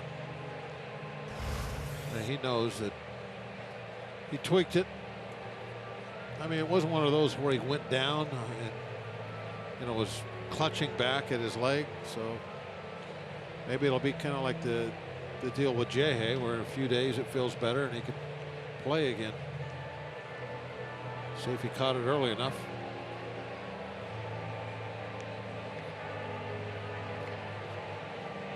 He's having such a great season in his first full major league year. He hoped that won't have to miss any significant time whatsoever. I would imagine he'd be replaced by Cervelli. Well, because he's out, we'll have to wait to see next half inning to see if he is indeed replaced. Well, even if he didn't play the rest of the year, he's got nothing to prove. Yeah, that's true. He had his breakout this year and showed everybody that he is a legit major league catcher on both sides, defense and hitting. Josh Harrison hit this in 2 trips.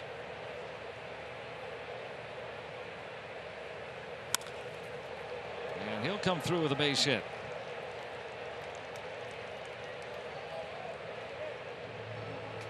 A 1-out single for Josh Harrison. I wonder what's going through his mind as Diaz was limping back to the dugout. Be careful, don't push things. It's going to be so hard for him to play when he's, you know, 80%. His game is hustle and pushing the envelope.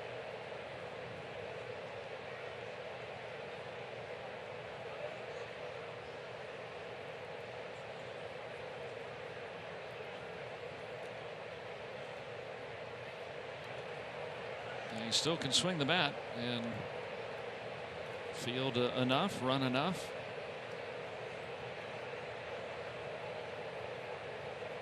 Kevin Newman getting some playing time tonight. That's also another thing when we talk about going into September.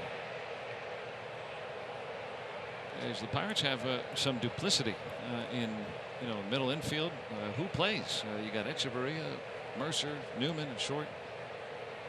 Newman can also play some second base, but then you got Adam Frazier over there, Josh Harrison. They might want to call up Kevin Kramer, who we've seen in spring training.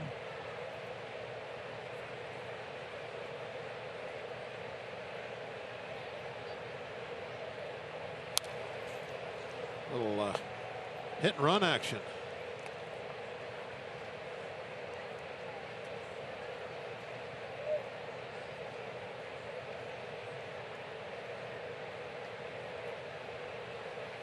Newman able to protect Jay Hay by fouling that ball off, at least getting a piece.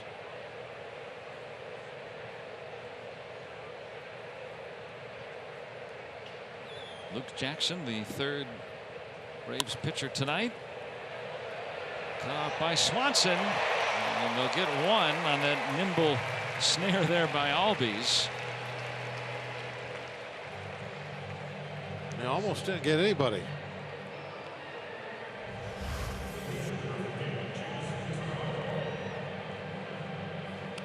Swanson felt like he had to get rid of it quickly, him the barehanded catch.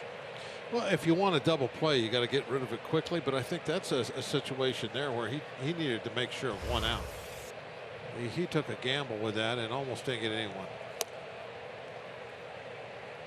And when that happened last inning, the Pirates picked up a run because of it. When Freeman threw on the second, threw too high, trying to cut down the lead runner. Albee saved the day. Interesting that Taillon is hitting right now. Well, you were surmising earlier that maybe he would. What's he got? 85 pitches. 86. 86. Yeah. Maybe one last full outing for him, I suppose. Newman running.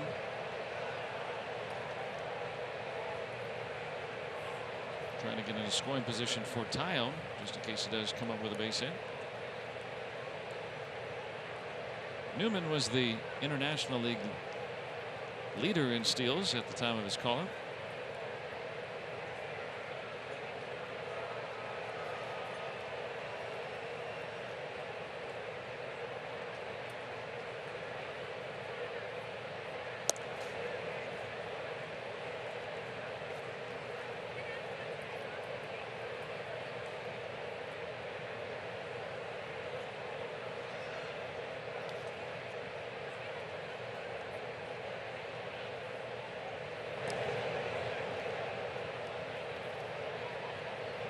Still hasn't had one yet as a big leaguer.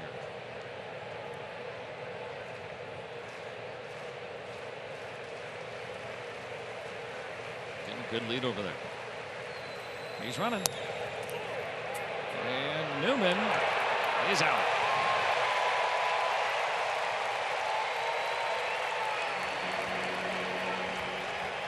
And that ends the inning. Kurt Suzuki, who has thrown out 3 base stealers all year, has thrown out 2 Pirates tonight.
Thank you, Danny, and keep us posted as the teams look to acquire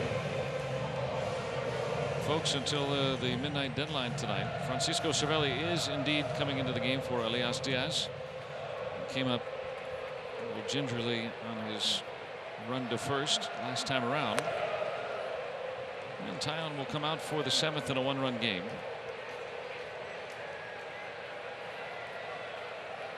Now beginning tomorrow, the Pirates usually teams will carry a 3rd catcher in September. And Camargo has tied this game on a leadoff home run.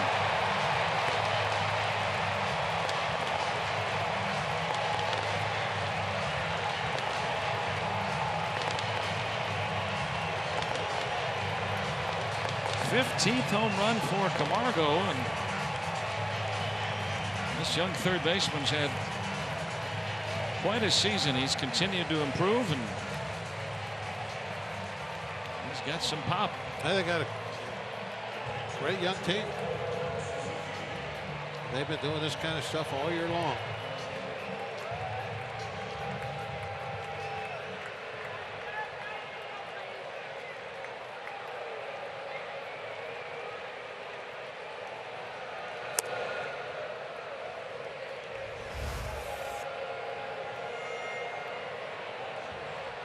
Is that one of those sliders we've been bragging about? Yep, looked like it. Came in the bat path, middle of the plate.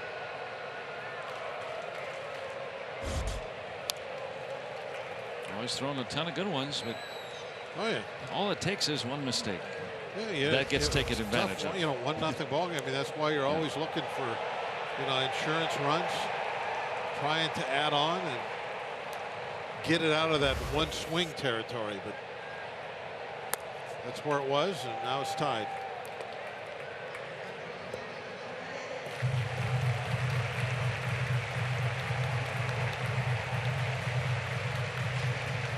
Two-2 game here in the 7th.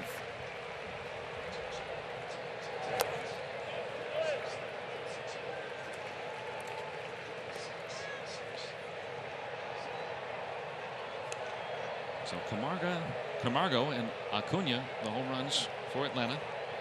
Suzuki has helped out tonight. He's thrown out 2 attempted base stealers.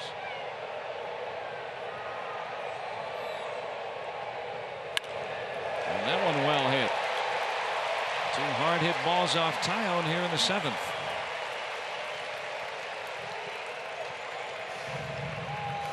And if they were hoping to keep that pitch count down, that's going to be tough to do. It's at 93 now. If he finishes this inning, he's probably going to be over 100 again.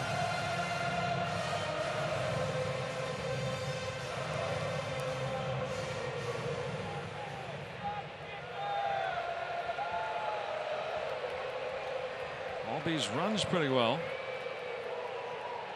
Has hit into 8 double plays. That would help out a lot here. Trying to shoot it on that vacated side of the field. Yeah, Freeze over there all by himself. Looked like he's trying to hit it that direction.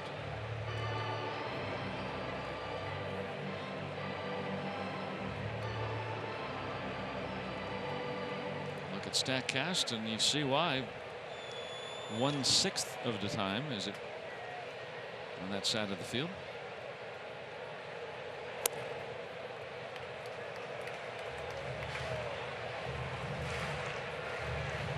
And now Edgar Santana starting to get up. It's been used a lot and been used with runners on quite a bit.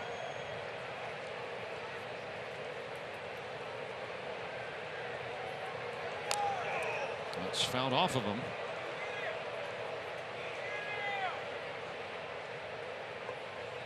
Braves have very sensitive feet. Do you notice that? Well, they wear paper shoes. That's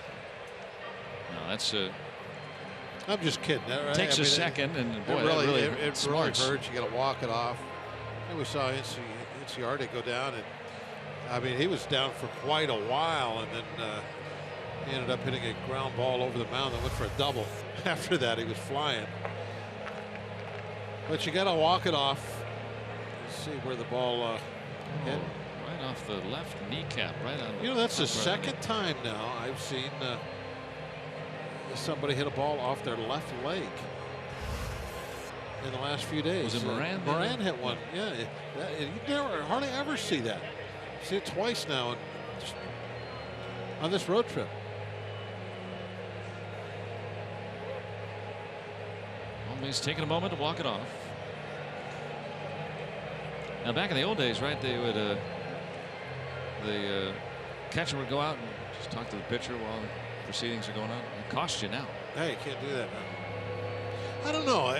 Do they charge you if it's during a natural break in the action? I don't think they're supposed to. Actually, looking back on it, now that I mention that, maybe there's just nothing to say.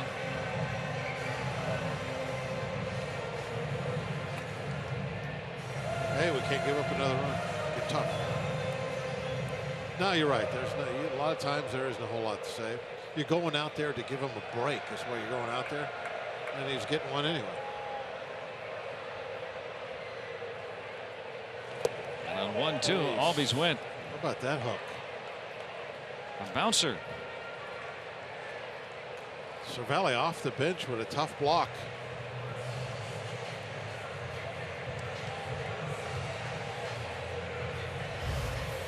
Bounced well in front of home plate, you're too. Sitting over there in that dugout, you're not even thinking about, you're going to be catching in 5 minutes from now.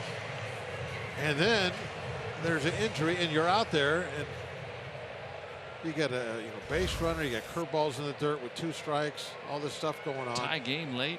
Yeah. There you are. You're in the game. Go for it.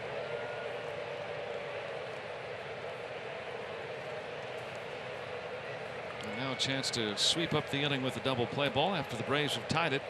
Got the leadoff home run by Camargo. Dansby Swanson has lined out and walked.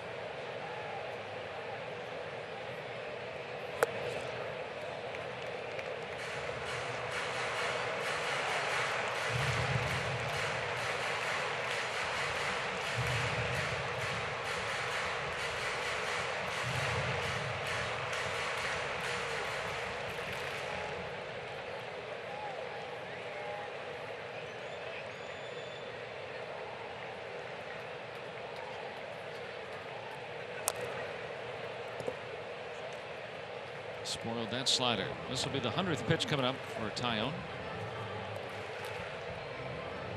Santana has been warming. Pitcher spot's due up next, but well, maybe I won't ask Ray that tomorrow because obviously that's not the plan. well, maybe after this, maybe going in September. I'll still ask him, what kind of things will you do to, protect the pitching last month of the season? So I'm sure they'll have some kind of plans to be conservative with some of these arms, or throwing a little more as far as innings and appearances and pitches than they have before.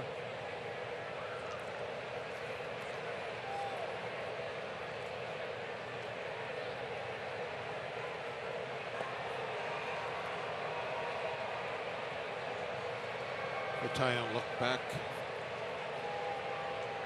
Wants a double play ball.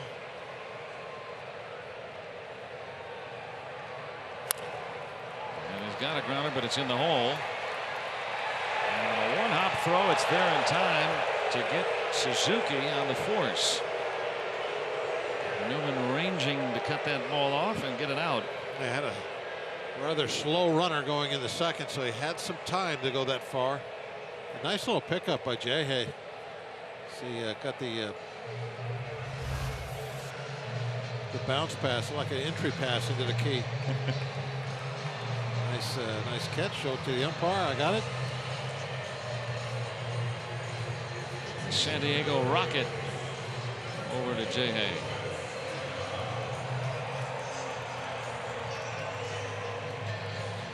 Oh, nice range.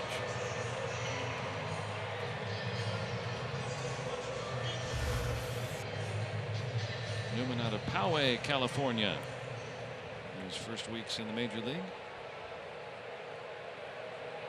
Lucas Duda just picked up from Kansas City. New Brave getting some action.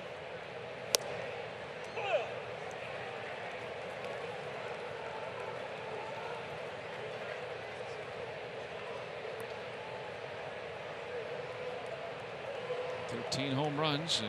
A longtime Met who had his best seasons in New York. There's a lot of thump. That time popped up. Freeze having to go a long way for it. And that will end the inning. Braves tying on the leadoff home run by Camargo, but no more. We'll go to the 8th, knotted at 2.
By the Chevy Silverado and your Western PA Chevy dealers.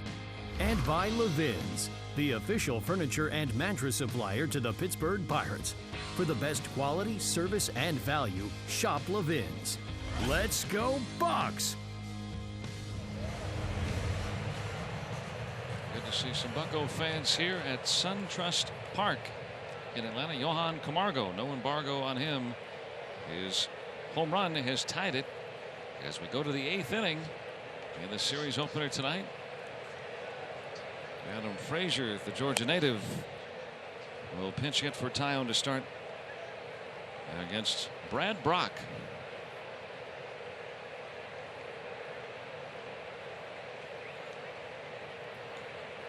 He gives you a lot of movement, doesn't he? That's sweet. With the windup, anyway. A little cinnamon disc or He's something all, he's throwing there. all over the place. Frazier having a terrific go of it since being called back up about 5 weeks ago. Been hard to keep him out of the lineup. 344 and slugging better than 600, both in the top 10 in the league since being called back up in late July. Got the count in his favor. I grew up in a tiny Bishop, Georgia, near Athens, home of the University of Georgia.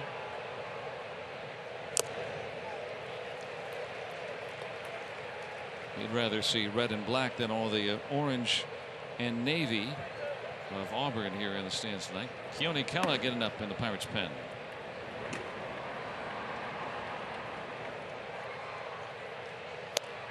And he has worked the walk. So the go ahead run aboard to start the Pirates half of the 8th. And we invite you to come on out on Friday, next Friday, September 7th, as the Pirates host the Marlins at 7:05 at PNC Park. The first 20,000 fans will get this Pirates Clemente 21 t-shirt, and it's a $1 dog night, all thanks to Sugardale. Go to pirates.com/free shirt Fridays. Marte with a pair of hits tonight. One on the infield, one to the 3 that stand on the grass.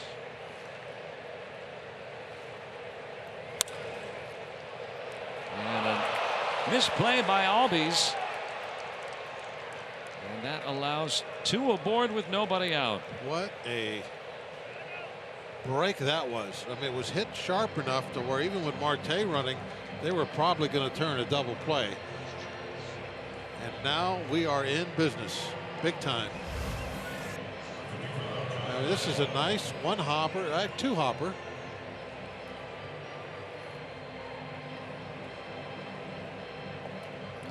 Now the Braves committed an error in the 6th inning that directly or indirectly led to a run in that inning, which put men at 1st and 2nd, and it does the same here in the 8th inning. How about Josh Bell looking for his first RBI since the 11th? 3 RBIs maybe.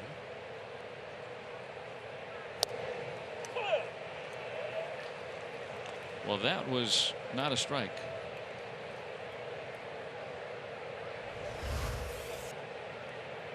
Just a bit outside. But a strike in the books. Bell has walked tonight. Had a little bit better day at the plate yesterday. Got on base 3 times. Give those folks a souvenir.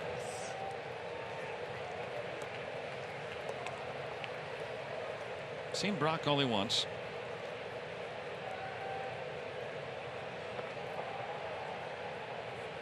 That's all you need.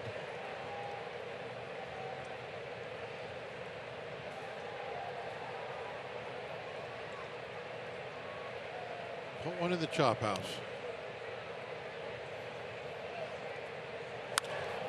And how about out one to center? Well, Enciarte, he closes the gap and makes a catch. That was a good play by Enciarte. Frazier can move to 3rd, though. The Pirates still with a fly ball here.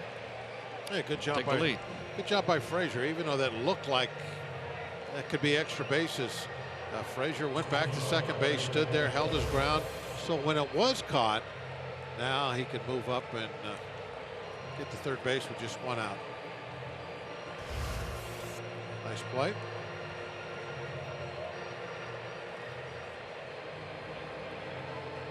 Marte still at 1st, as he should have been on that. And Can't the take the 2nd. old days, I'd say Marte needs to make sure he gets a good jump off 1st base to break up any double play. Tie game, 8th inning. A good stop by Suzuki. Yeah, just a backhand pick out of the dirt. Change up.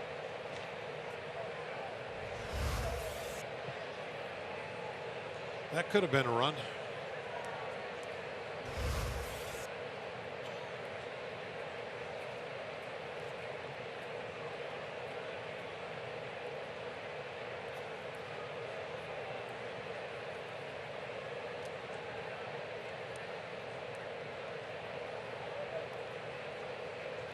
Marte's been thrown out already once today.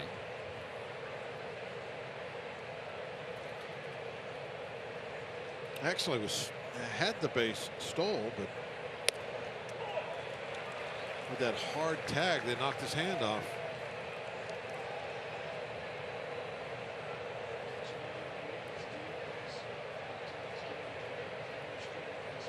Right hamstring discomfort for Elias Diaz. That's kind of what we were guessing when he was moving up 1st base. That's why he came out of tonight's game. So right hamstring discomfort.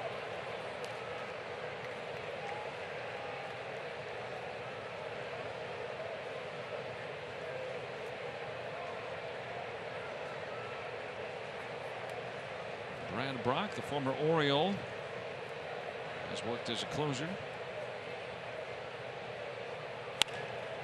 Now that one just enough. It gets down. And Frazier is in, and the Pirates retake the lead.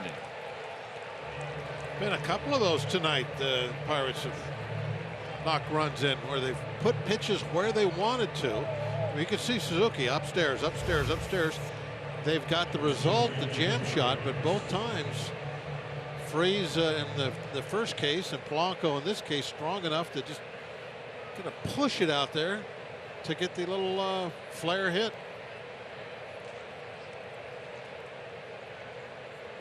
And so Gregory Polanco with RBI 75, and it was David Freeze's hit his last time up. That took advantage of the last error. And a double steal. Marte with his 30th. And Polanco with number 10. But most importantly, getting into scoring position here with one out. I think Suzuki couldn't get the ball in his hands, because it looked like he was in throwing position to contest that. And then when he didn't throw it, I think he just didn't have a grip. He didn't want to take a chance of throwing it down that foul line. Infield in, and now 2-0 on Freeze. So a leadoff walk. And then a very costly error. I agree, Bob. I thought it was a sure ticket double play ball. Yeah, that. How's the inning change if it's 2 outs, nobody on? Probably the biggest play of this game right there.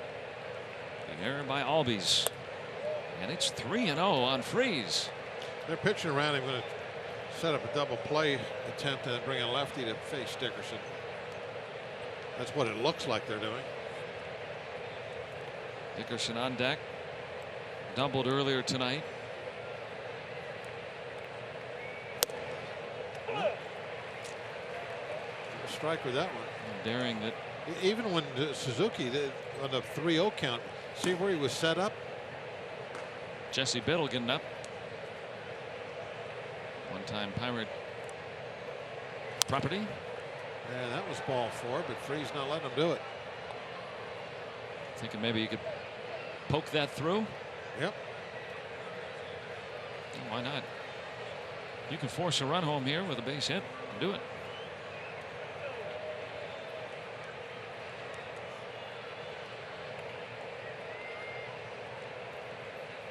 Freeze has already driven in one tonight.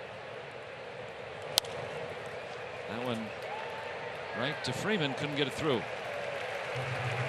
And second out. That's exactly what they were trying to do.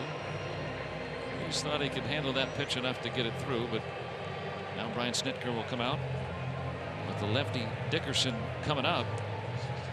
They'll go to Biddle, the left-hander.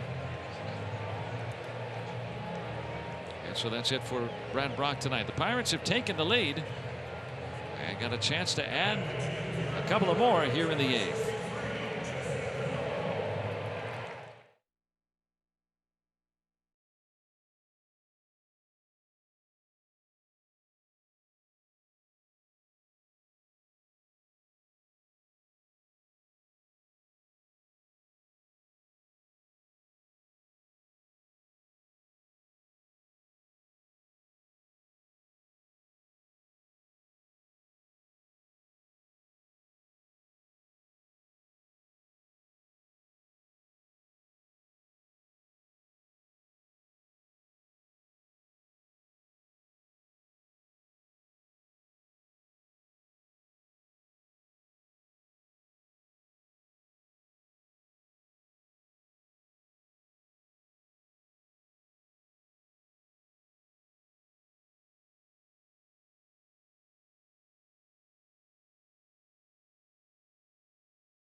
Three-2 Pirates, still with a chance to add some more here in the 8th. 2 on with 2 out.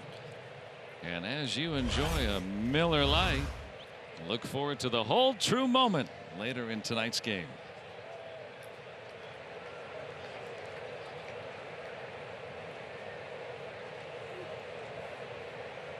How'd you do that, Joe? Well, when I wish for things, those are things I usually wish for. Nice job, Truck. That was pretty clever. Let's wish for a hit here for Corey, huh? One-time Pirate property last year in spring training. Been giving up any hits. Opponent batting average very low, 212. 4-1, 238 ERA. Solid year. He was recovering from Tommy John surgery and then was claimed off waivers. And Dickerson can handle lefties just fine. One of the better left-handed batters against lefty pitchers this year. He's doubled tonight. And looking for his first RBI in a while. This would be a great time for it. Last RBI hit came before he went on the DL back in July. Had a couple of sac flies since then.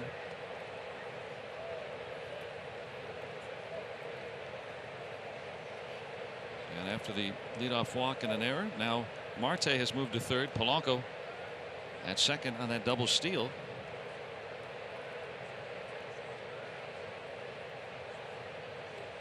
Looking for a 2-out hit. Tantalizing.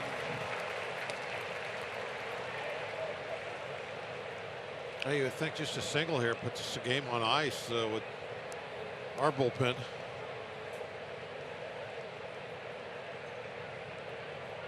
Go up by 3 runs. Just 6 outs left. I like our chances. I like our chances right now, even with just 1 run, but able to get a piece. Same pitch. Insurance run. Remember what we were talking about before. You want to get out of that 1 swing zone, so you don't have to worry about that. The solo home run. It's been pretty much a 1-run game throughout the night. Pirates briefly took a 2-0 lead.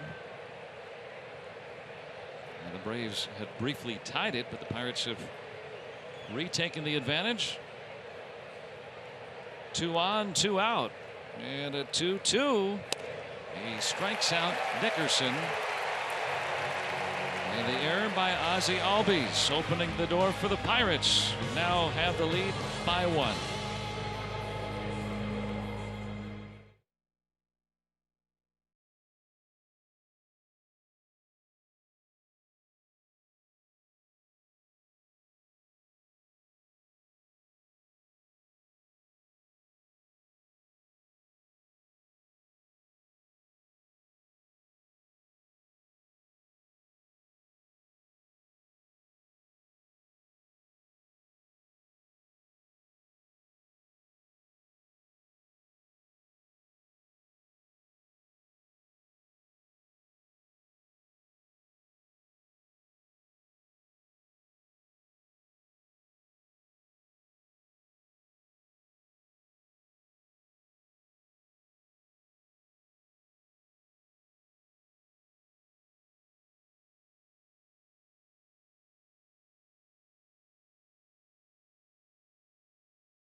Is coming up.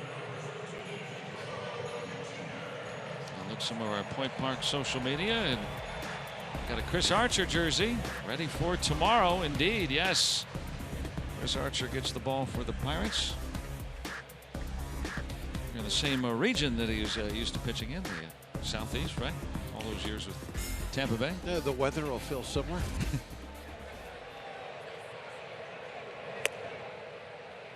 Nice when they put the dome over this play. I'm just kidding with you. I don't think that's going to happen. No, just tease with you. Keone Kela is now on for the Pirates. It's outstanding numbers from the season. And he's got the top of the order. He's got a Monica Seles fastball. The grunt.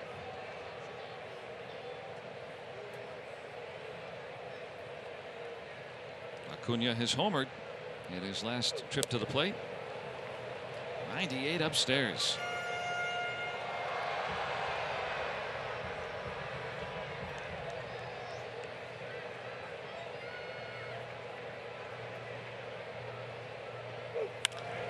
He connects there, but enough for Marte.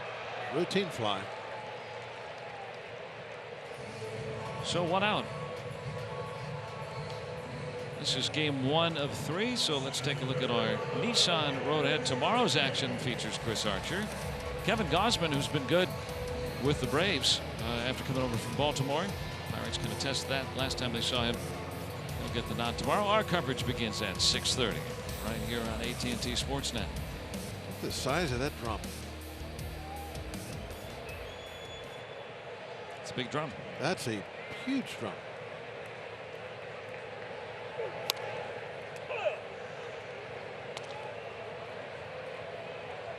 I think, yeah, it's the biggest drum. You ever see a drum that big? No, never have before. Well, maybe I have. I don't think that's what they're talking about. Oh. I wouldn't be willing to bet anything that they were. It wasn't about that drum. Where is that drum anyway? I don't know. Stock footage. Can we see it from here? No, I don't know. That's part of the fun. Where's the drum? We're in this 2-year-old ballpark. So really trying to swat at that and keep it fair.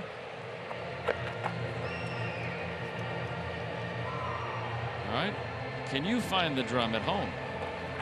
I see the drum.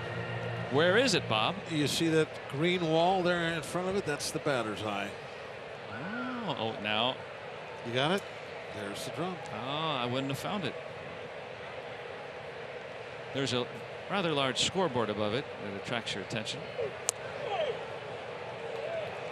And Inciarte taken care of. 2 up, 2 down against Keone Kela.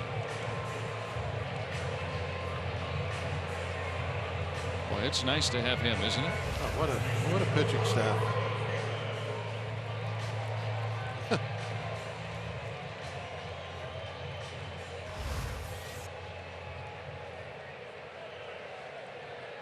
To use a great line from Mike Lang, he didn't know whether to cry or wind his watch. You know, you just he's just sitting there going, all right. I mean, I saw it. There's the fastball. Here it is. I can't do it. Those are special pitchers that can do stuff like that. I don't think I've seen a breaking ball out of Kelly yet. He threw a first pitch curveball to Acuna. Oh, he did? Okay.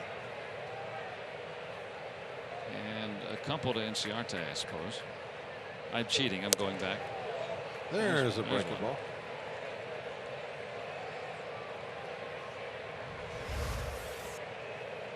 You got that one. But then it looks like a fastball even when you're watching it. And then right at the last moment. Boy, that's just nasty stuff. Wow. No chance for their hitters. Downright sinister from Keone Kela.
by T-Mobile, and Jamison Tyone in line for the win tonight. He certainly deserves it. He was awesome as usual. I mean, this is what we expect from him game after game after game.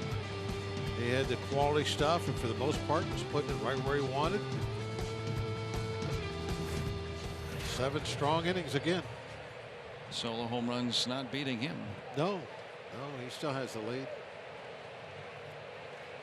2 costly Atlanta errors, though, are beating them. Yes, they are. Which is kind of odd, because that's one of the things. We played them just a little short time back at our ballplace, or our ballpark. I was pretty impressed with their infield defense. And tonight, that's looks like it's going to cost them the game, their infield defense, or lack of it. Yeah, and from 2 guys that you would not expect. Freeman at first and Albies at second. We haven't gotten to see Albies much, but Freeman is reliable. Albies his 10th error this year. That's still a pretty good number for a second baseman. Not bad. And Freeman's been a stalwart over there. He can throw. There's some first basemen that can't throw. He can throw.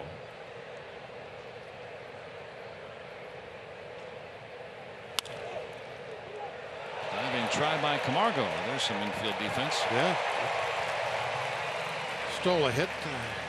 Cervelli. That one looked like it was headed to left field.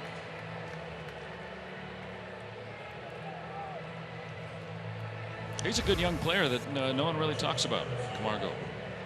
Outside of here.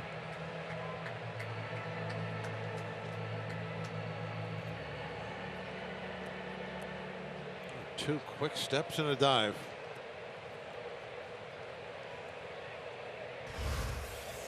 Made that look routine. So Cervelli's first at bat tonight results in that.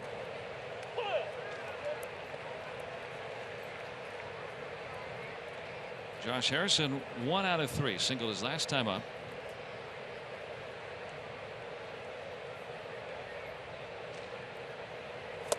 Got a pronounced shift on. After strike 1.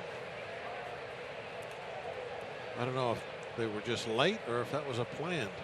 And even with 2 strikes, they keep it on. As you look at stats. No, I mean they didn't have the shift on until strike 1. That's what I meant. When they threw in the first pitch, they were playing straight up. Then once they got strike 1, Albies went running over to play the shortstop side.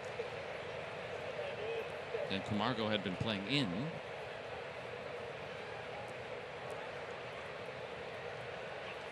He's backed up a couple of steps.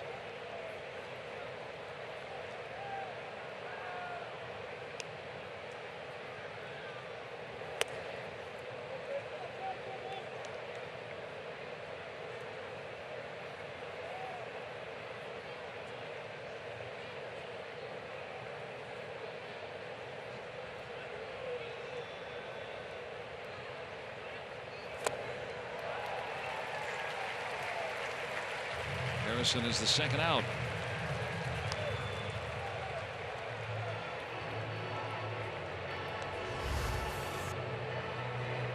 Now Biddle looks pretty good.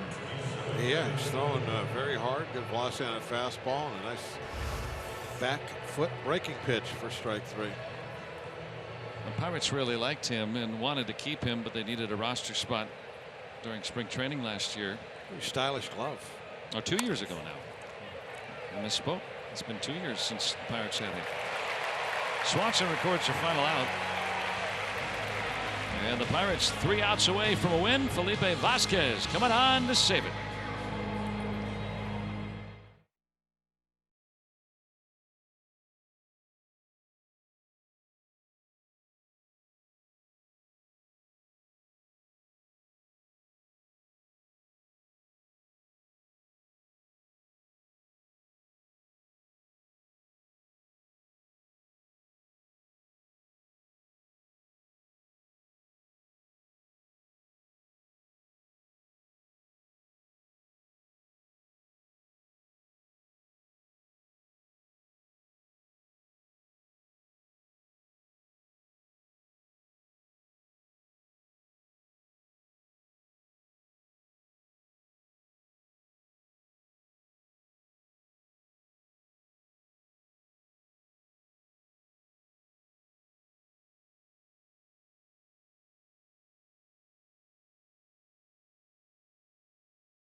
Friday Night Rocks. The Pirates seal the deal with 3 more outs. They're up a run. Bottom of the 9th in Atlanta, and Felipe Vasquez coming on for the save.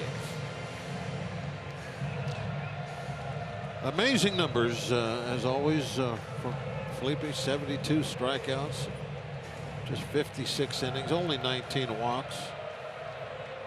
For the most part, has conquered any youthful control problems he had. He is the man now.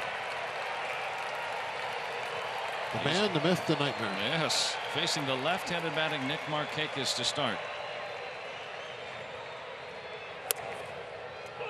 100 at the knees.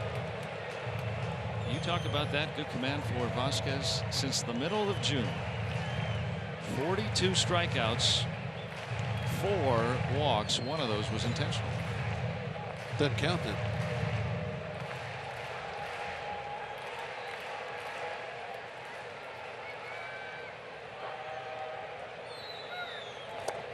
It's my new thing. Unless you actually pitch to the guy, you didn't walk him.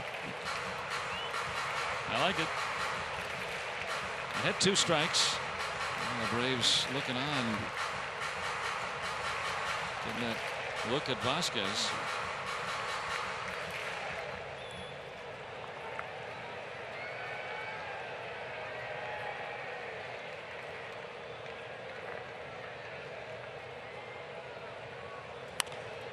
Softly hit.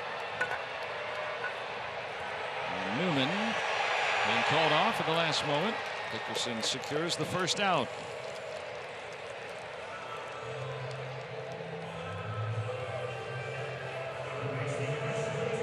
And tomorrow the Pirates and Braves continue this 3-game series here at SunTrust Park.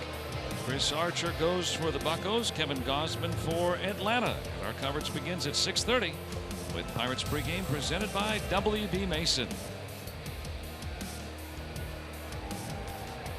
Looking for Chris Archer. Strong showing from him tomorrow night. See if they can get him a win to build off of for tomorrow. Johan Camargo homered his last time up.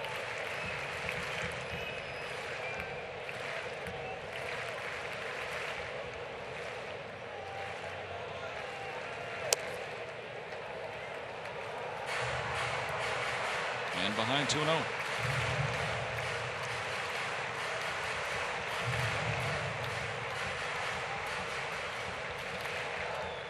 The native of Panama.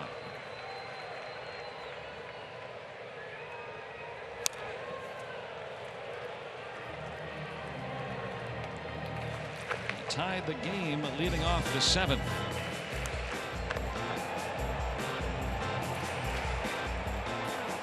That well up into the stands in right field.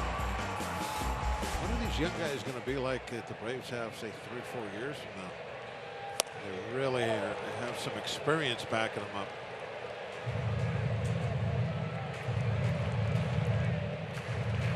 That's a good question. They may be like the Cubs. You know, they had that young nucleus come up all kind of at once. Jay had the range for it, but I think hit just a little too hard. Got underneath his try. And the Braves have the tying run aboard here in the bottom of the 9th.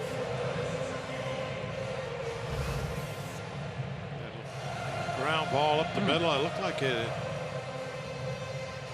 get maybe under the glove a little bit.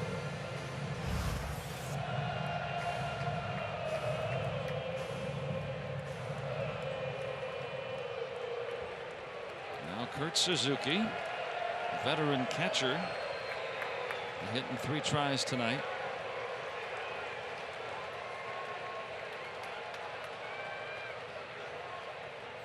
Get that ground ball and shake hands.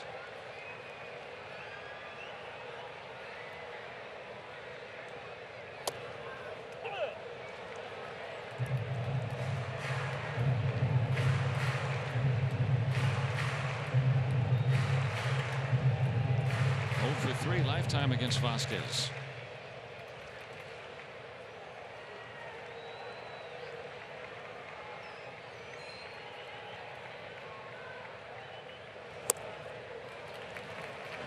-1, but it's 1-1.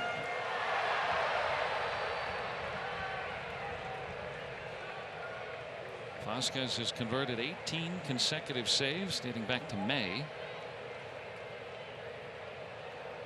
His velocity's been up since then too. We didn't see any pitches topping 100. Yeah, now he tops 100 all the time. Like there. And painting corners.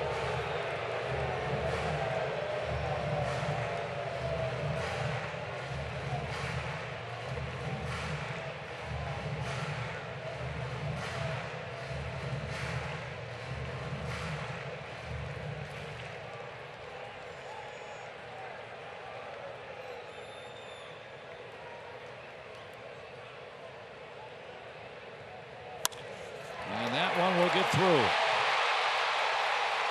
And Polanco races to cut it off, keeping Camargo the tying run at second. It's still only 1 out. Now that was where the hole was. He took advantage of it. And they were pitching him away. They were set up outside. Pitch ended up getting more down the middle, but Suzuki going away from where the defense is.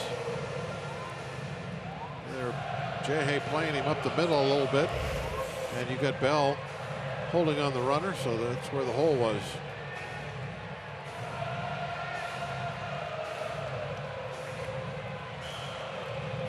Runner for Suzuki. Adam Duvall is aboard at first. He's the potential winning run. And a mound chat. Got Ozzie Albies coming up, and it was Albies' error that opened the door for the Pirates to score that go-ahead run. And you don't think that 21-year-old is thinking about atoning? Need a strikeout.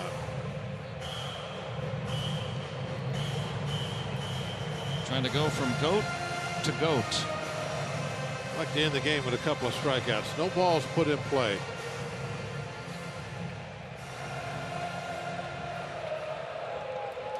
Double goat, huh? Greatest of all time.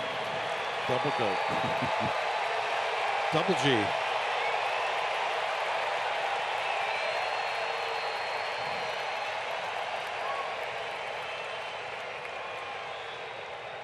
Vasquez comes set. And he's behind ball 1.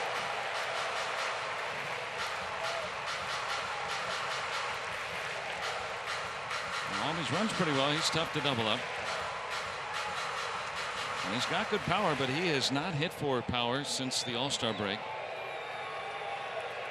Just 2 extra base hits in basically the last month for him. Right to third. And they'll get the sure out, knowing that he runs well. That'll be it. The veteran making the smart play to get the second out.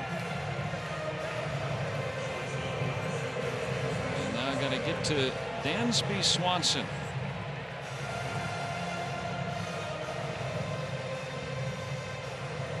Trading runners, Duvall now moves up as the potential tying run.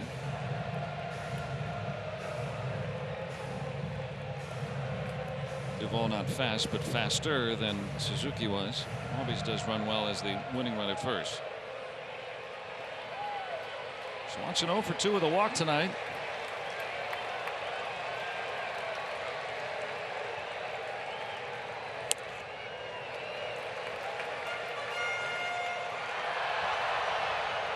Has faced Vasquez once, and Vasquez got the better of him.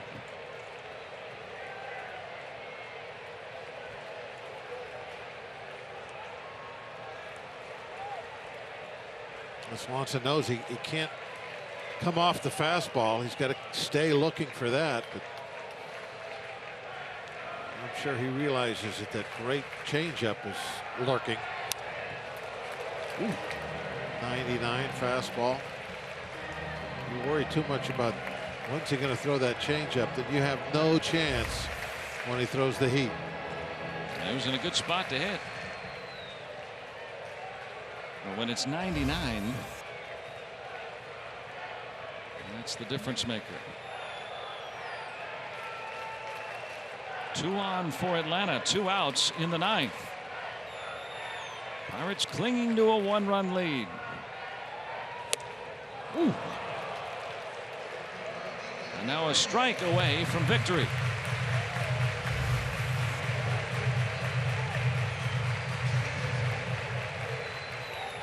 And left arm.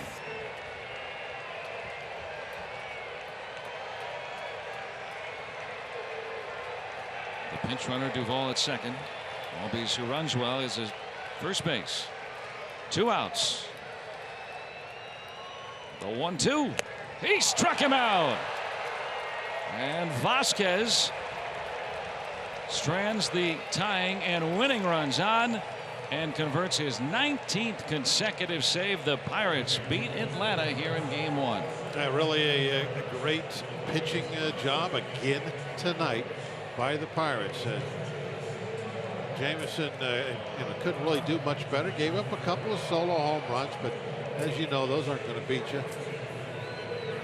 Bullpen came in, locked it down, as always. Got me a little nervous right there with that Suzuki ground ball through the right side, but I knew we had it. And Felipe Vasquez has converted every save he's tried since